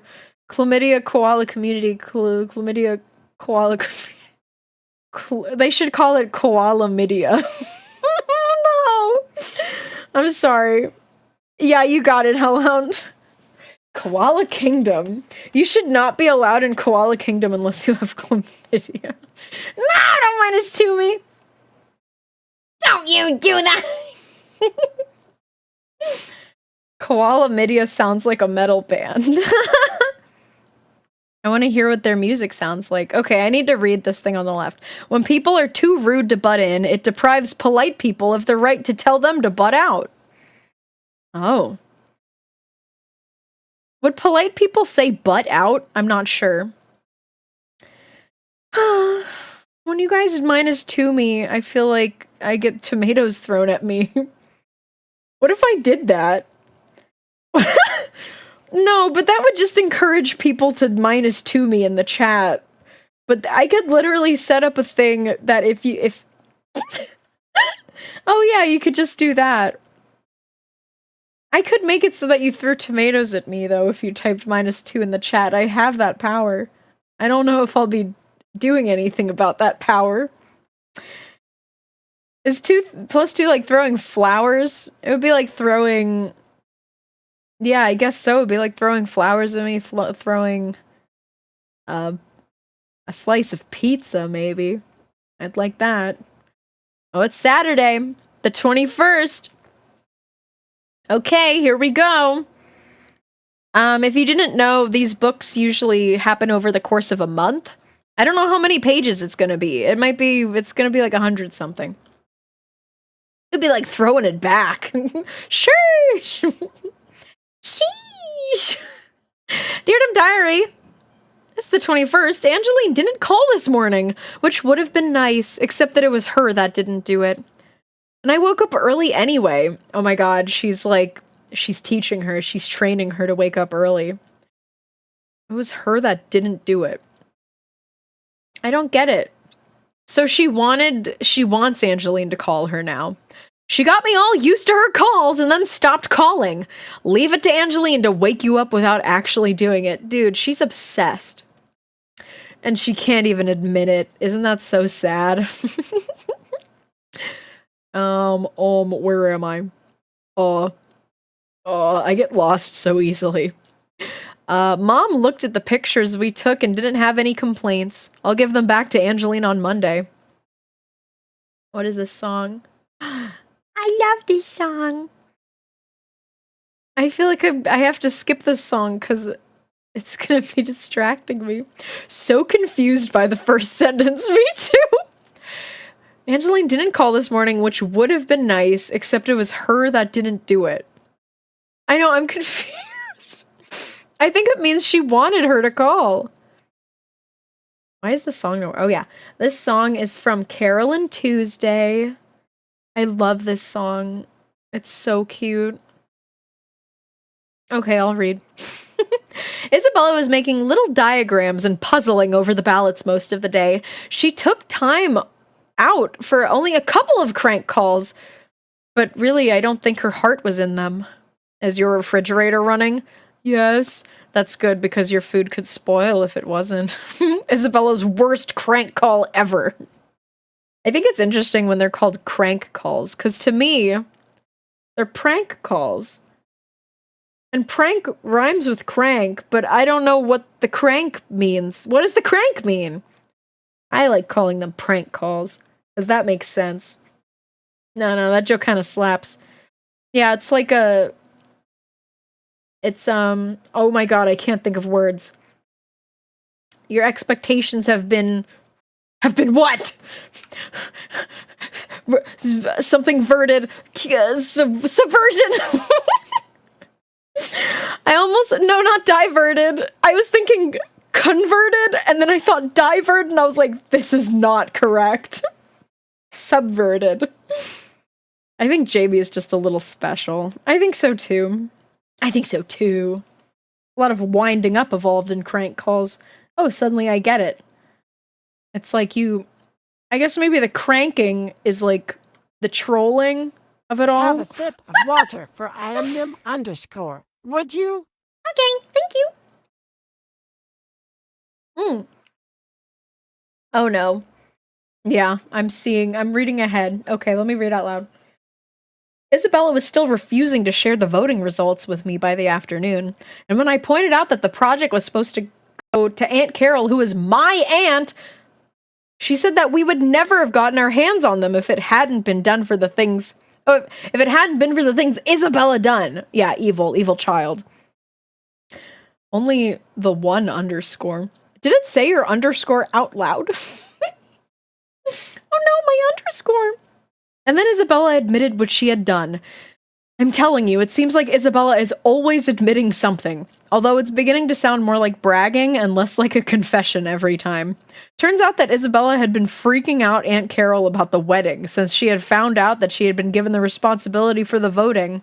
Isabella got her all frazzled about the schedule for the wedding and her weight. She made up the stuff about wedding pies and bridal clogs, and she was the one that faked that little heart graffiti in the teacher's bathroom!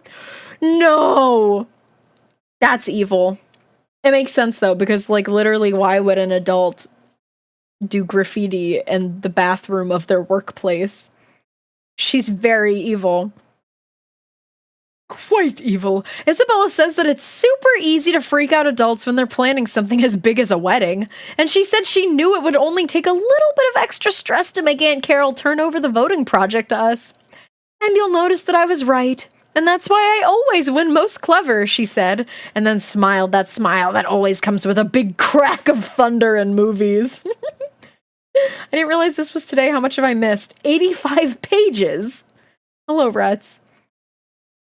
I'm sorry that you missed it. The good news is the VOD will always be available. Still, it was kind of mean to manipulate Aunt Carol that way, but I suppose no real harm was done. Isabella helped me practice her grandma's exotic accent. That's so stupid. This accent thing is horrible. Also, she says no real harm was done, and I bet you at the end of this book it's gonna like show the wedding, and she's gonna be wearing clogs, and she's gonna have a pie and not a cake, and it's gonna be horrible.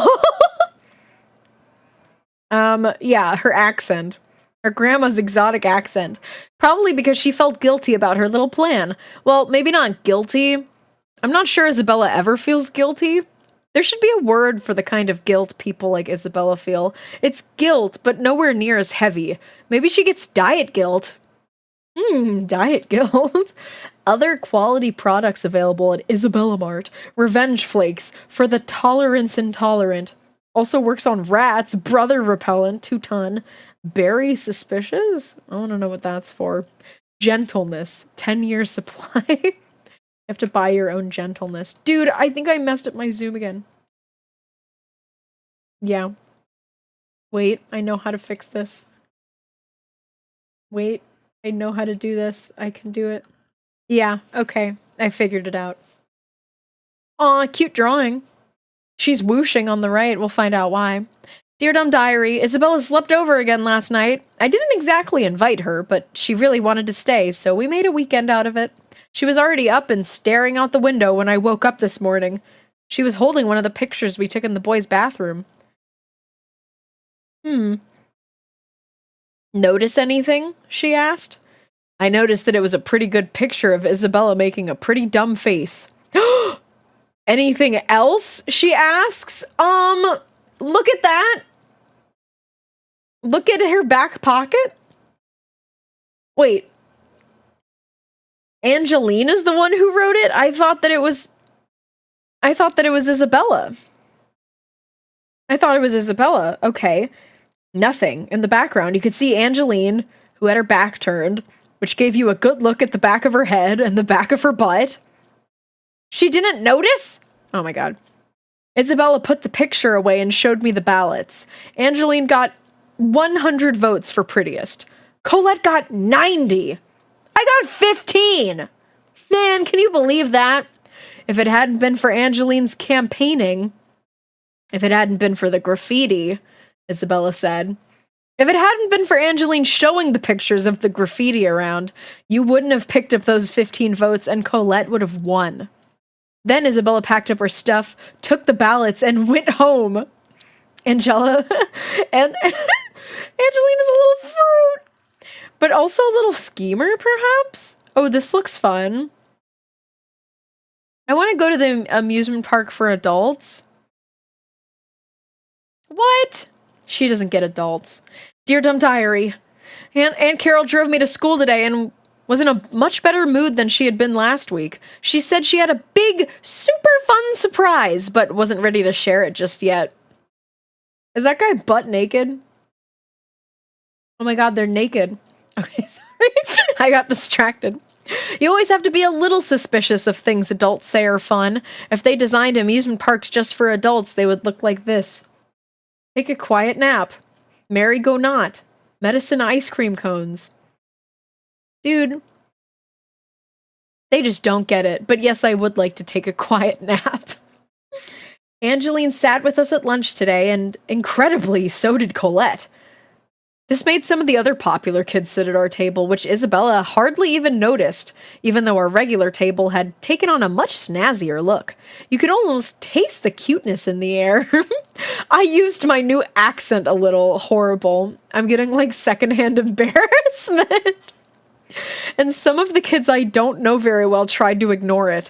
They thought it was totally for real. How funny is that? No. Blonde Wad amazed by my excellent accent, I bet. Amazed by my accent. Look at all their faces. There's definitely someone using a weed whacker outside right now. I opened my window because it was hot in here. So if you hear something that's like bzz, bzz, bzz, that's what it is. They're thinking, is that racist? Or maybe it just like sounds disgusting and not like an accent at all. There's a big butt crack on the left. Butt crack! Isabella started talking about how much she could use a little vacation and how she wished there was a way to close the school for a few weeks. And Colette said, "That's actually pretty easy to do." Isabella looked Colette right in the eyes and then just stood up and walked out of the lunchroom and hardly talked for the rest of the day. Do we think Colette is the one who gassed up the school with her big stinky farts? Yeah, I think so too. I think so too. Probably. Yeah, they're whacking weed. We even saw Pinsetti hang a plumber's smile and Isabella didn't say a word. Why? Why? I don't know why Isabella wouldn't say. Maybe... Oh, Isabella hardly talked for the rest of the day. Okay. That makes sense. Okay. It's Tuesday again. Tuesday the 24th. Dear Dumb Diary, Colette wasn't in English today. In fact, none of the Wodehouse middle schoolers were in school today. It turns out that they're gone. All plucked from our loving grasps like little flowers whose ventilation systems don't stink anymore. Blink. Blink, blink. It's at times like this that we have to ask ourselves, who is the real victim here? And then right away we must answer ourselves, Jamie is the real victim. Why? If ourselves answer any other way, then we need to tell ourselves to just shut up. Colette, with her gentle ability to make Angeline less beautiful, combined with some skills that actually seemed to frighten Isabella a little, was a really good friend for us to own. For us to own? They don't know how friends work. Blink, blink, blink. Now she's gone, and it just doesn't seem fair that there's somebody that pretty that Angeline is not forced to look at every single day. To own? They're so stupid. Oh my god, I see the fucking clogs. Dear Dumb Diary, I miss Colette already. She was well on her way to being the most popular girl in our school. They must love her over at Wodehouse Middle School. I wonder if she would transfer permanently to Mackerel if we offered her some bonuses. Colette, we are prepared to give you a full-time stylist to make sure your silky, glorious mane is always fabulous. Feminine, glittery cattle prod to keep guys away. That's funny. Full-time person to force Angeline to stare at your silky, glorious mane. Girl, why do you miss her if she doesn't know? Yeah. Can you believe it? She's in love with two women. Two girls. They're not women. They're in middle school. Jamie. I don't know if I would trust someone who said, oh, it's really easy to get the school to close for a couple weeks. Yeah, she's diabolical. We know this already, but it's okay. Jamie and Isabella are evil little girls. 26th now. Happy Thursday. Dear Dumb Diary, Aunt Carol called my house first thing today to see if I could do a favor for her at lunch. As it turns out, she also wanted Isabella and Angeline to help because she said she wants us all to be close friends. Yuck, right? Yuck. She wants more than friends. She's like, friends? No! Aunt Carol had to drive some student files over to Wodehouse Middle School today, and she wanted me to run in and deliver the files because she's been having some difficulty walking because of her bridle clogs. That's so fucked up. That's right. She found some wooden clogs somewhere and has been trying to get her feet accustomed to them before the wedding. I really should have said something. Oh no. Oh no. Thank you for lurking, pronging.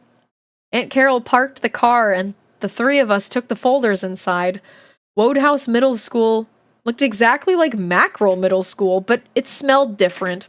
It was hard to identify. Was it the school beef pate? Boys' bathroom smell? Band-Aid found at the bottom of a public pool? I figured that it was a lingering odor from whatever they had to fix in the ventilation system. All school fragrances are a combination of the 5 main smells. Foot aroma, child odor, pencil shavings, teacher odor, foot wrapped in bologna. Ew. Ew. I'm burping again. I need to eat a yummy meal after this. We'd only gotten 2 steps through the door when Isabella turned to Angeline and said, I know about the graffiti. Angeline made a face like she had prettily swallowed a human fart. You wrote the vote for Jamie stuff. We saw the marker in your back pocket in the pictures. Real? Probably took a class in pretty choking. What the fuck? Yummy, yummy feet baloney. What is this drawing? We'll get to it. There's a cutie kitty brain. I know what you are. That's right, I said, having no idea what Isabella was right about. She is so dense and stupid. And then Angeline said things I never thought I would hear escape from her perfectly perfect mouth. Okay, I did, Angeline said quietly. But I've washed it all off already. It was clear to me that Colette would have beaten me any other way. I mean, she's gorgeous. Wow. But even so, I knew I couldn't get enough votes for Jamie to split the vote. Oh, I could get enough votes for Jamie to split the vote. And of course, she'd take the votes from Colette and not from me because people don't really know Colette. Her position as prettiest is less stable than mine because I win it every year. Sometimes I believe people don't even really think it through. They probably just automatically vote for me because they're used to voting for me. Dang. What is this? I don't know what this kitty brain is about. Angeline's brain, which is not only smart, but is probably cutely shaped like a napping kitten. Oh my god. Yeah, if you could get the surgery to turn your brain into a little kitty cat shaped brain, would you do it? Would you do it? Raise your hand if you would do it, even though literally no one can ever see your brain ever, so it would not be worth it. And then people would be like, I don't believe that your brain is shaped like a cat. And then you'd have to show them the scans. The scans. Everyone is like, yes. Yes, yes, yes. I would know, and that's enough. What if it cost $5,000? The cat scans? $5,000? You guys would not do that. It would not be worth it. Saving up all of your birthday money for 20 years so that you could get the surgery. I got 2 credit cards. Oh, it's true. I mean, I'm just thinking like brain surgery, regardless of what they're doing to your brain, that must be expensive. It would be more than $5,000. I just wanted to give you like a kind of steep price. 5K is the cheapest brain surgery I've ever heard. Well, it's because they don't really do that much. They just put your brain in like a silicone mold that's shaped like a cat.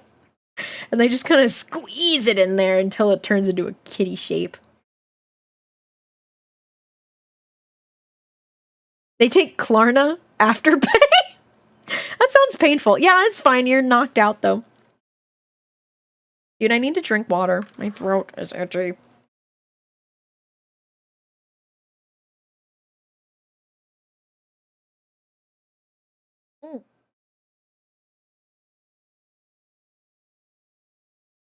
My throat is so itchy. Oh! I have a Ricola! Ricola! I'm insane. I'm insane. It costs $5,000 and you'd be 10% more boring. How do we quantify that? How would you be more boring if your brain was in the shape of a cat? That's like a pretty good, interesting thing to talk about. Okay. Oh, this next page is interesting. Sorry that I'm going to be talking like you can tell that I have a Ricola in my mouth for the next little bit. You know, it's not like prettiest is an accomplishment, Angeline said. It's just how you look. Being pretty is the same as being ugly. It's just something you can't really help.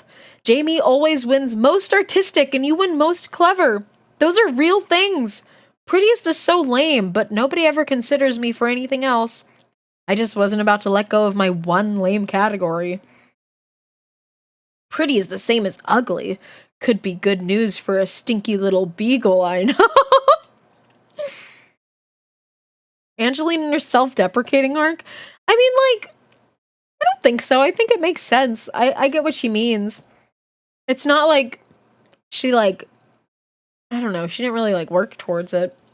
Which is what Jamie said at the beginning of the book. She's like, she didn't even try.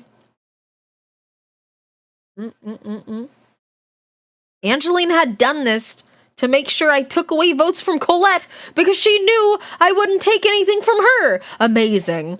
Angeline is as pretty and smart as if you crossed a unicorn with a nerd. Okay, this didn't come out like I thought it would, but still. Whoa, Isabella. Maybe Angeline should just have won. Oh, maybe Angeline should have won most clever, I said, and Isabella just shook her head sadly. No, Angeline doesn't deserve it either. Let's find the cafeteria, she said. Why? The cafeteria was not hard to find. Lunchrooms have a very distinctive sound. It's the sound of chairs sliding and vegetables being thrown away. When we got there, we asked the first kid we saw where Colette was. I love that they've kept up with this thing where Colette's name is in a different font. We asked the first kid we saw where Colette was, figuring like with Angeline, everybody would know where she was. Colette? He asked. Do you mean Collie? She's over there by herself. Oh shit. Even in the faraway land. Their clothes are much like normal people's. What? And there she was, just as he said, by herself. Her black hair had lost its sheen. Her posture was a little timid. She was picking at her sandwich. And she seemed shocked to see us. What happened to you? I asked as we sat down next to her. Did you know they're calling you Collie? Like the dog? Oh my god. I think Collie is a cute name, but then I remembered that it's the name of a dog. Dogs are cute. How we found her. Sad little non-chocolate milk. Hair had sadly lost its will to shimmer. Sad little bag of sad little carrots. Sad little sandwich on non-white bread with crusts. And no dessert? Oh my god. Poor girl. Someone get her a little cupcake. But Isabella had other things on her mind. Cat food, Isabella said to Colette, who dropped her droopy head even more droopily. You figured it out, she said. Not at first, Isabella said, and then explained. It took a while to put it together. At first, I just thought that Colette was a master at tormenting her brothers. She let me in on some truly diabolical ways to turn spoiled cat food into a major problem. Little by little, I suspected she might have been the one that stunk out her own school by somehow getting it into the ventilation system. I even tried it on a small scale at my house last week, and everybody had to stay at a hotel. Except me. I stayed at Jamie's. Oh, that's why she was there all weekend. Oh my god. The other day at lunch, when Colette said how easy it would be to shut down a school, I knew it was her. Yeah, me too. Me too, dude. And when it's spoiled, it's even worse. Duck windows, good luck. Oh, thank you for the pets. No, you missed it. You missed it. You shut down a school? I said, horrified. Angeline was just as stunned. The smell wasn't supposed to last that long. I used too much cat food. It was too spoiled. But it wasn't dangerous, just stinky. Why? Angeline asked. Why did you do it? But Isabella wasn't done talking. It was because she didn't want to do the school voting here at Wodehouse, I think. But I still don't know why. Isabella reminded me of one of those lawyers you click past on TV when you're trying to find something worth watching. Hey, anyone out here watching Judge Judy? Couldn't be me. Well, I've just never watched it before, but I don't think it's bad per se. Colette's voice got real low and she told us that one time at school, her friend made her laugh while she was eating lunch and she shot spaghetti out of her nose. And then the teachers were afraid it was an intestine or a vein or something, so the school nurse had to come down to the lunchroom and remove it while the entire world of her school watched. It was her. It was her. After that, she was up all night crying and was so tired the next day that she fell asleep in class with a permanent marker in her mouth, and it leaked and left a blue spot on her tongue that still hasn't come off. It was both of them. They were both her. That's so sad. That's really quite sad. She said there were a bunch of other things like that, and because of them, she doesn't have any friends, and she never wins anything in the voting. Can you believe it? Colette is that girl from another school who we've heard so much about. Judge Judy is the goat. How dare her? Well, Jamie wouldn't know. Jamie's like, too boring. I don't get it. Wodehouse isn't a bad school, she said. In fact, there's nothing wrong with here except it's where I'm from. So, sorry I screwed up your voting. Dude, do you remember earlier when they said the grass is greener on the other side? They was talking about this. They was talking about this. Sorry I screwed up your voting. I just wanted to win prettiest for once. But how did you know when we were doing the voting at our school? I asked. A good friend of my mom's has a son at your school. It just came up in conversation, Colette said. What's his name? Colette shrugged her shoulders. I don't know. I don't even know his mom's name. I just call her Tolnif. It stands for that ugly lady whose name I forget. We told her we were almost sure we knew that kid. That's funny. Isabella pulled the ballots from her backpack. Colette, you didn't win prettiest. Blonde Wad here figured out a way to beat you. So, like, she maybe would have, though. That's pretty good. Hi, Mika! Mika! Hi! How are you? I won most clever, she added. But I don't want it if I don't deserve it. You probably deserve it more than me. It was strange to hear Isabella say that she didn't want something that she didn't deserve. That's usually exactly what she wants the most. And now I understand why Isabella wanted to control the voting. Not so she could cheat, but so nobody could cheat her. She's so suspicious. Smooch! Tired, but I be working while I lurking. Okay, I love you. I hope that you can get some rest soon and that you get all your work done. Aunt Carol is Jamie's aunt, and Assistant Principal Devin is Angeline's uncle, so they get married. Yeah. Yeah. That's why this wedding cannot happen. We need to sabotage it. We need to we can't let this wedding happen. Where am I? I got lost again. Oh, yes, I found it. Right after, she's so suspicious. And I think that Colette was especially intriguing to Isabella. She had never met anybody who knew as much about getting even with mean brothers. Isabella respected Colette, and I'm not sure Isabella has ever felt respect for another human being before. It weirded me out a little to see it. Then Colette said, "But Angeline outsmarted me. And you figured it out. I hardly think that makes me most clever." Isabella said she knew what to do, and we all promised to go along with it. We all knew what that meant. Broke a promise to Isabella is something we could all easily imagine on our tombstones. Yeah. What does that have to do with it? Oh, we all promised to go along with it. I see. Yes, yes. The Yuri has to prevail. Agreed. Agreed. 1,000 times agree. It's Friday. I feel like we're probably pretty close to the end. Dear Dumb Diary, Isabella revealed the results of the vote in school today. Angeline and I were there. We were only interested in a couple of categories, and we watched as Isabella posted them one at a time on the bulletin board outside the office. What? Who's Sally? Sally won for most clever. Who is Sally? Not Angeline, not Colette, and not Isabella. Sally is really smart, and that's a lot like clever. She's in blonde suspense. Okay, who's gonna win? Margaret won for most artistic. Most artistic. What did I say? I hope I said that right the first time. And she smiled so hard that her ugliness magically vanished. No, she just looks silly. I don't remember who Sally is. I think it's like Margaret's friend.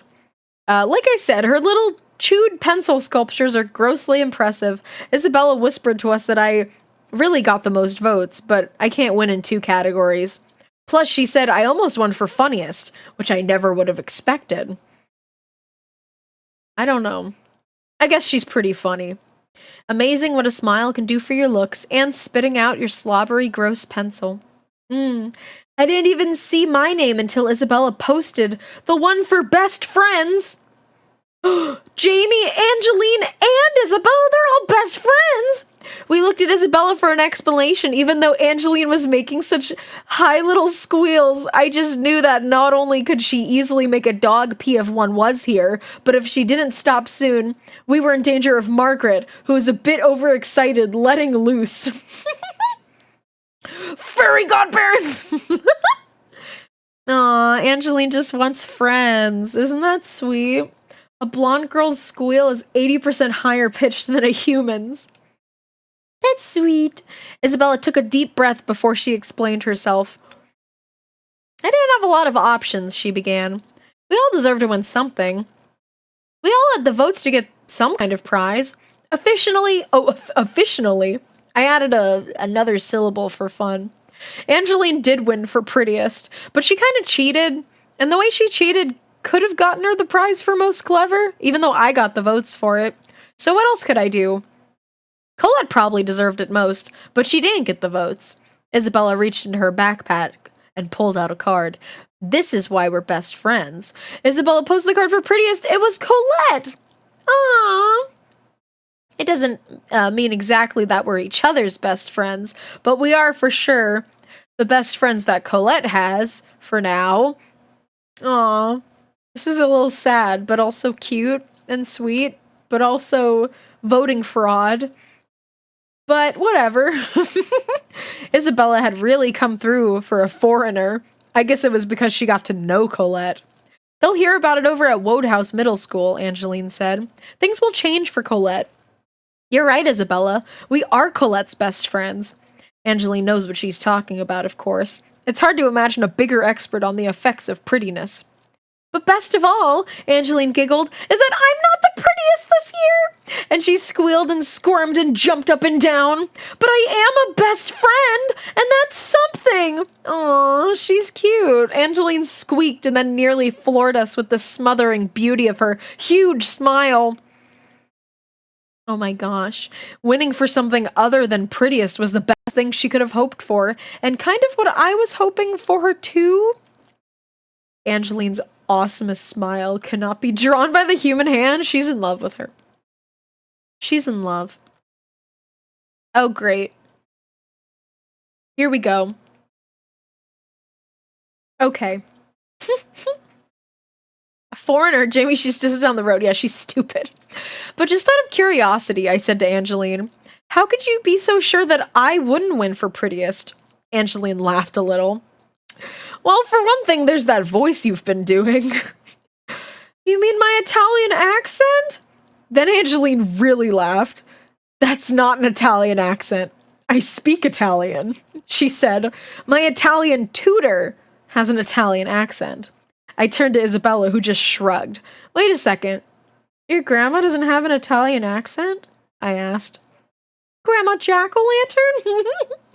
Not exactly, Isabella said. She was born 3 miles from here. She talks like that because her dentures are broken, and she's too cheap to get them fixed. They're held together with tape. Hey! I'll bet that's why you almost won for funniest. You said you wanted an accent. I figured a speech impediment was about the same thing. Oh my god. And then her mom was like, it's not nice to talk like that. It's true, Isabella doesn't like people from other places. She does think of accents as speech impediments. Oh my god. Are you a She's xenophobic. Stretch for I am him underscore right now. Isabella of xenophobic moments. Oh my god, no. Isabella considers ballet just a complicated limp. She says it's caused by those horse-like thighs. Oh my god. Why? Are you feeling thirsty? Take a sip for Duck Windows. She would get canceled. I think most middle schoolers would. Oh my god. Okay. I was just getting ready to let Isabella have it when Aunt Carol limped out of the office to read the names on the bulletin board. She saw the 3 of us listed as best friends and gave us a giant 4-way hug. This is so perfect, she said. Then she pulled us into the office, where she gave us each a beautifully wrapped present. Assistant Principal Devin, Angeline's uncle and Aunt Carol's lover boy, was standing there grinning. Isabella would vape in the modern adaptation. I don't want to see a middle schooler vaping, but she would vape. She would vape when she grew up, yes. My future uncle, my current aunt, no. Bearsy JPEG? A JPEG? Thank you for the follow. Welcome in to the sock pile. She would steal her brother's vape. That's true. That seems very accurate. Aunt Carol was a little weepy-eyed. Jamie, you're my favorite niece. And Angeline, after your uncle and I get married, I just know you're going to be my other favorite niece. Isabella, you're best friends with both my favorite nieces, which makes you a best friend of mine. And without your expert advice, I just know my wedding wouldn't be what it should be. Aunt Carol was so emotional. For a second, I was sure she was going to tell us she had some sort of horrible disease, but it turned out to be much worse. She said, girls, I want you to be my bridesmaids. Ah! Angeline's squeals got even higher and louder, and I saw Margaret run down the hall. Leave it to Angeline to figure out a way to pee somebody else's pants for them.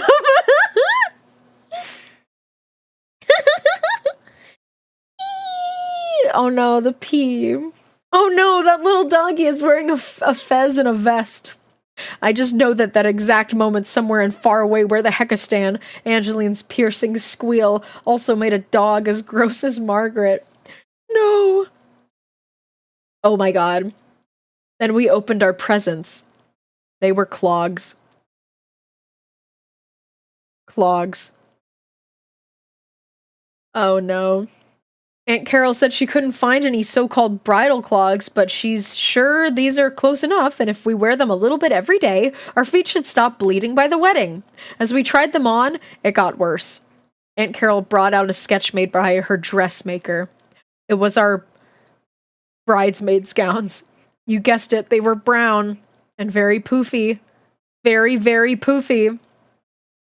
Yeah, Isabella, you sabotaged yourself. Maybe you need to stop doing this. They look kind of cute, though. Wow. Thanks, Isabella. Apparently wooden clogs are actually very comfortable. I've never worn them before. Like, wooden clogs aren't the, most ugly shoes in the world. I think they could be, depending on the shape. I don't know. Yeah, she does need a therapist, I agree. It's Saturday. Yeah, no drawings on this page. Here we go. Dear Dumb Diary, Isabella offered to make Aunt Carol and Assistant Principal Devin break off their engagement so we wouldn't have to wear the clogs. She was sure that she could make it happen in a week.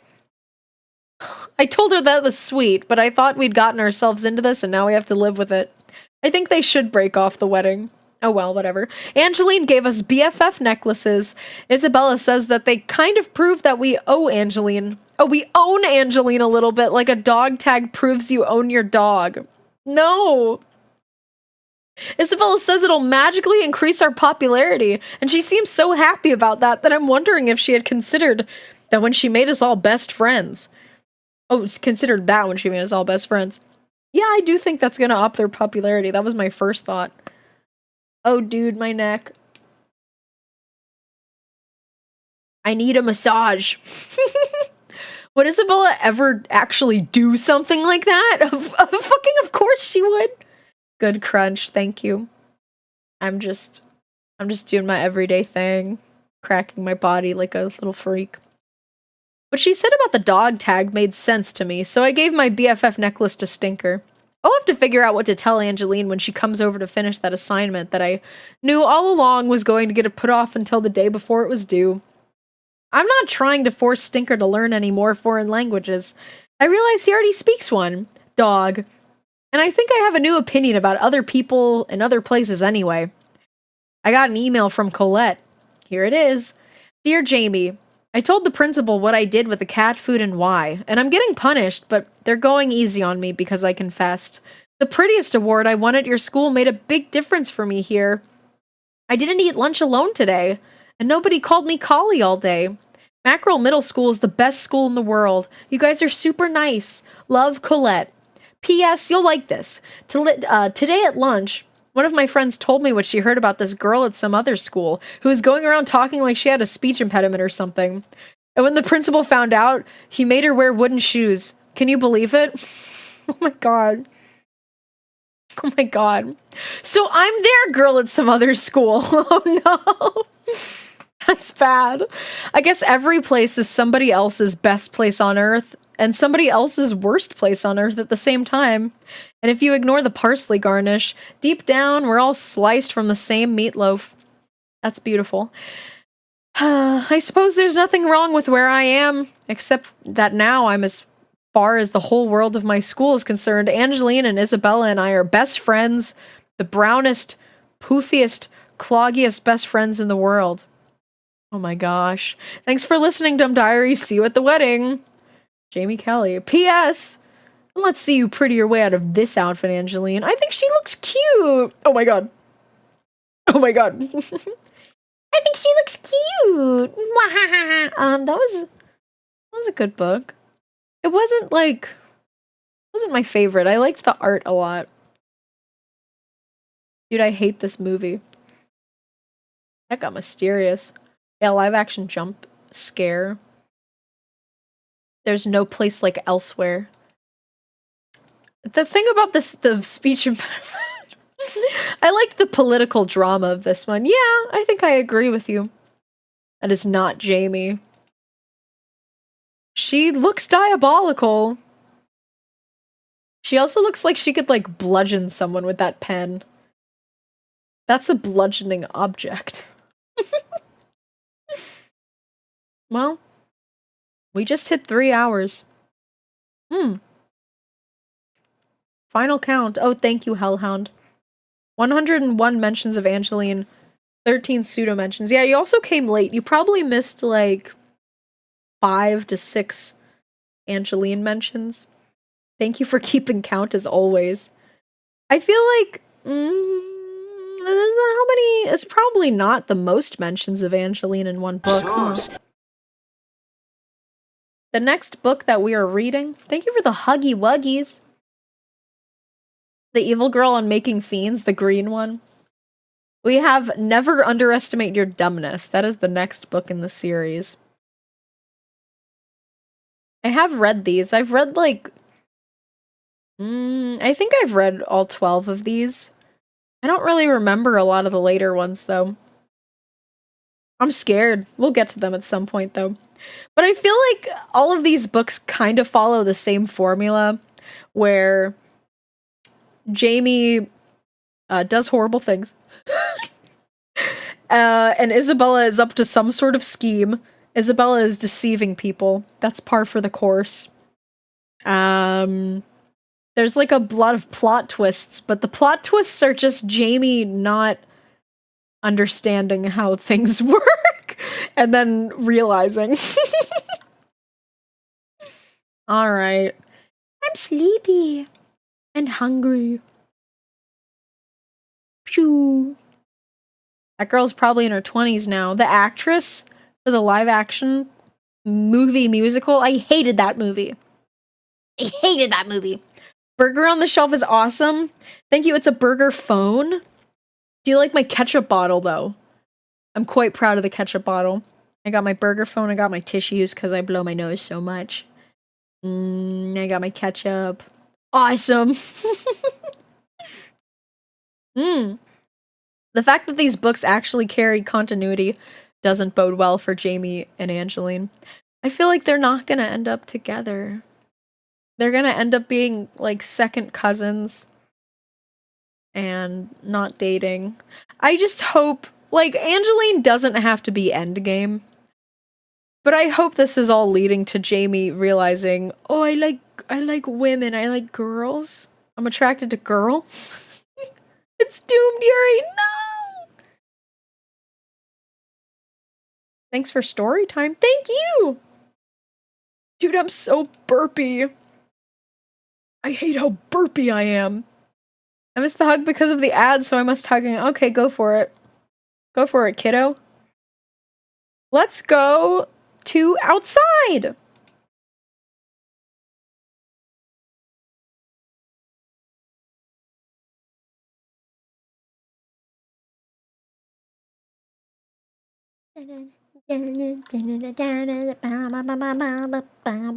Hey, how's it going?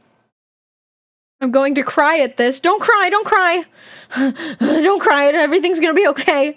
That's my house. And we were in there. That's my house. I got my laundry hanging. I have my mailbox. We open mail here when we get it. I gotta check it really quick to see. No, I don't think we have. We don't have any mail in our mailbox. Where does mail come from? When we get fan art. It's when we get fan art. We don't get fan art every time, though. Reminder, I appreciate every bit of fan art I get. If you make fan art, you can put it in our Discord server. You can tweet it at me. However you get it to me. Oh, here I come. Really? Well, I'll open it in my mailbox. It'll come out of this cute little envelope whenever that happens. But for now, we have no mail. Mailbox is empty. I have like 7 fan art. That's awesome. I love to lay in the grass. We gotta find someone to raid. I really want to do that cloud watching stream at some point. I like cloud watching. I just don't have enough good cloud watching footage. Maybe I should just point my camera at the sky. That's actually a good idea. Well, I wouldn't want to dox myself. My location. Dude, I could I just need to like, I need to get, like, look outside on a cloudy day, but not a super cloudy day, you know? And look at the clouds, and then we could point my webcam outside at the sky, and we could just lay here and be like, oh, that looks like a kitty. That looks like a bunny in a shopping cart. And that looks like 2 elephants stacked on top of each other. Yes. I do love cloud watching. I don't think I can get doxxed if it's the sky and nothing else. Yeah, I just have to make sure it doesn't, like, point at the houses around me. That would be bad. Anyway. Thank you all for coming to my house today. I always love when people come to hang out. I want to show you guys my schedule. My schedule for the week. Shoo. Here's what we got. We wrote we didn't write a book. We did the other thing. We wrote. No, I said the wrong one again. We read we read Dear Dumb Diary today. On Thursday, we're playing CD-ROMs, which I'm really excited about. It's mystery CD-ROMs, which means I'm not telling you which ones we're playing. All you have to know is that we're going to be playing fun CD-ROM games from like the 90s, early 2000s. And we're going to be having fun.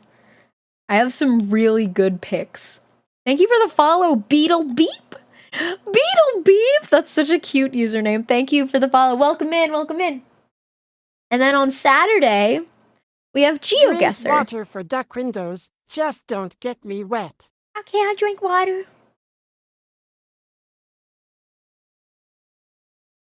Math Blaster Mystery. I don't know. I don't know that game. Wait, no, I do know Math Blaster. There's a mystery game for Math Blaster? I do like a mystery. I like that Professor Layton. Is that a good game? If you guys have any games you want to suggest to me, there's a suggestions channel in the Discord. You know it well. Love the lineup this week. Me too! We're gonna play GeoGuessr on Saturday, which I haven't played in a while. I love a GeoGuessr stream, except for when I have to look for things on the map. So I'm not going to be excited about that. But I love getting a good score. I love finding the exact street that we're on. But most of all, I just love exploring. You have a Discord? Yes! Type exclamation point Discord in the chat! Pajama Sam? Putt Putt? No, when I do mystery CD-ROM days, it probably means we're not going to be playing any sort of humongous entertainment like Putt Putt, Pajama Sam, Spy Fox, Freddy Fish. Not those, and I'll tell you why. It's because people know those so well that, like, if I wanted to advertise a stream where I played those games, I would just say, we're playing Putt Putt today. We're playing Pajama Sam today. Because that would get people to come. That would get people to come. So I like to do a little mystery. Because, you know, it lets us play some less well-known games that are still really fun. And you guys come by.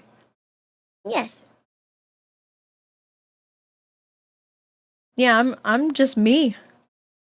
I'm me. If you don't know who I am, if this is your first stream here, my name's Jules. And thank you for coming to my happy house. I appreciate it a lot. Will you come back again sometime? I sure hope so. I want to see who's online. So I can raid. Jules is Jules! I'm me! I'm me! Thank you so much for coming to this book reading of mine. I don't really know how popular these book reading streams are, but I do love reading for you guys, even though it hurts my throat a little bit by the end of it. The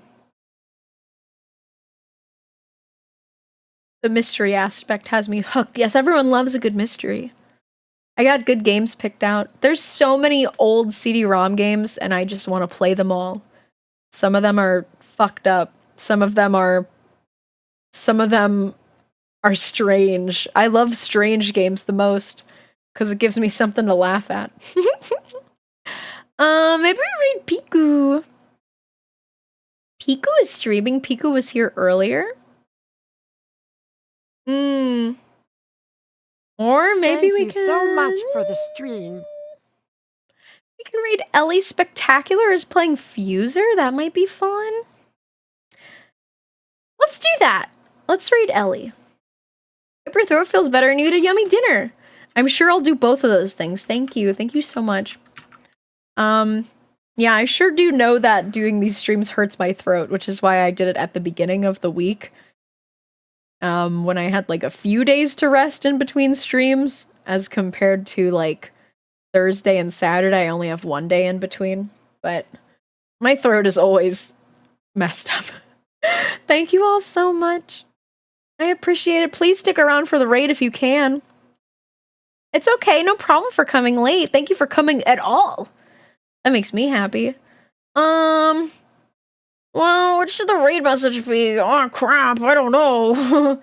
Oh crap, oh no, I don't know what the raid message should be. Oh, anyone have any fun ideas? Here, I'm typing one. It's gonna be smiles at you so big that you almost go blind, but don't. With my big, shining teeth. That's a horrible raid message. That's a horrible raid message! I'm gonna take out the almost go blind part.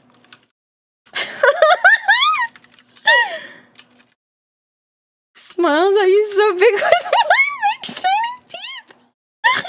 Okay, let's do Doom Deary instead. No, let's keep this one. Let's keep the smiles one. Okay. Bye, everybody. Goodbye. Goodbye. Goodbye. Smiles at you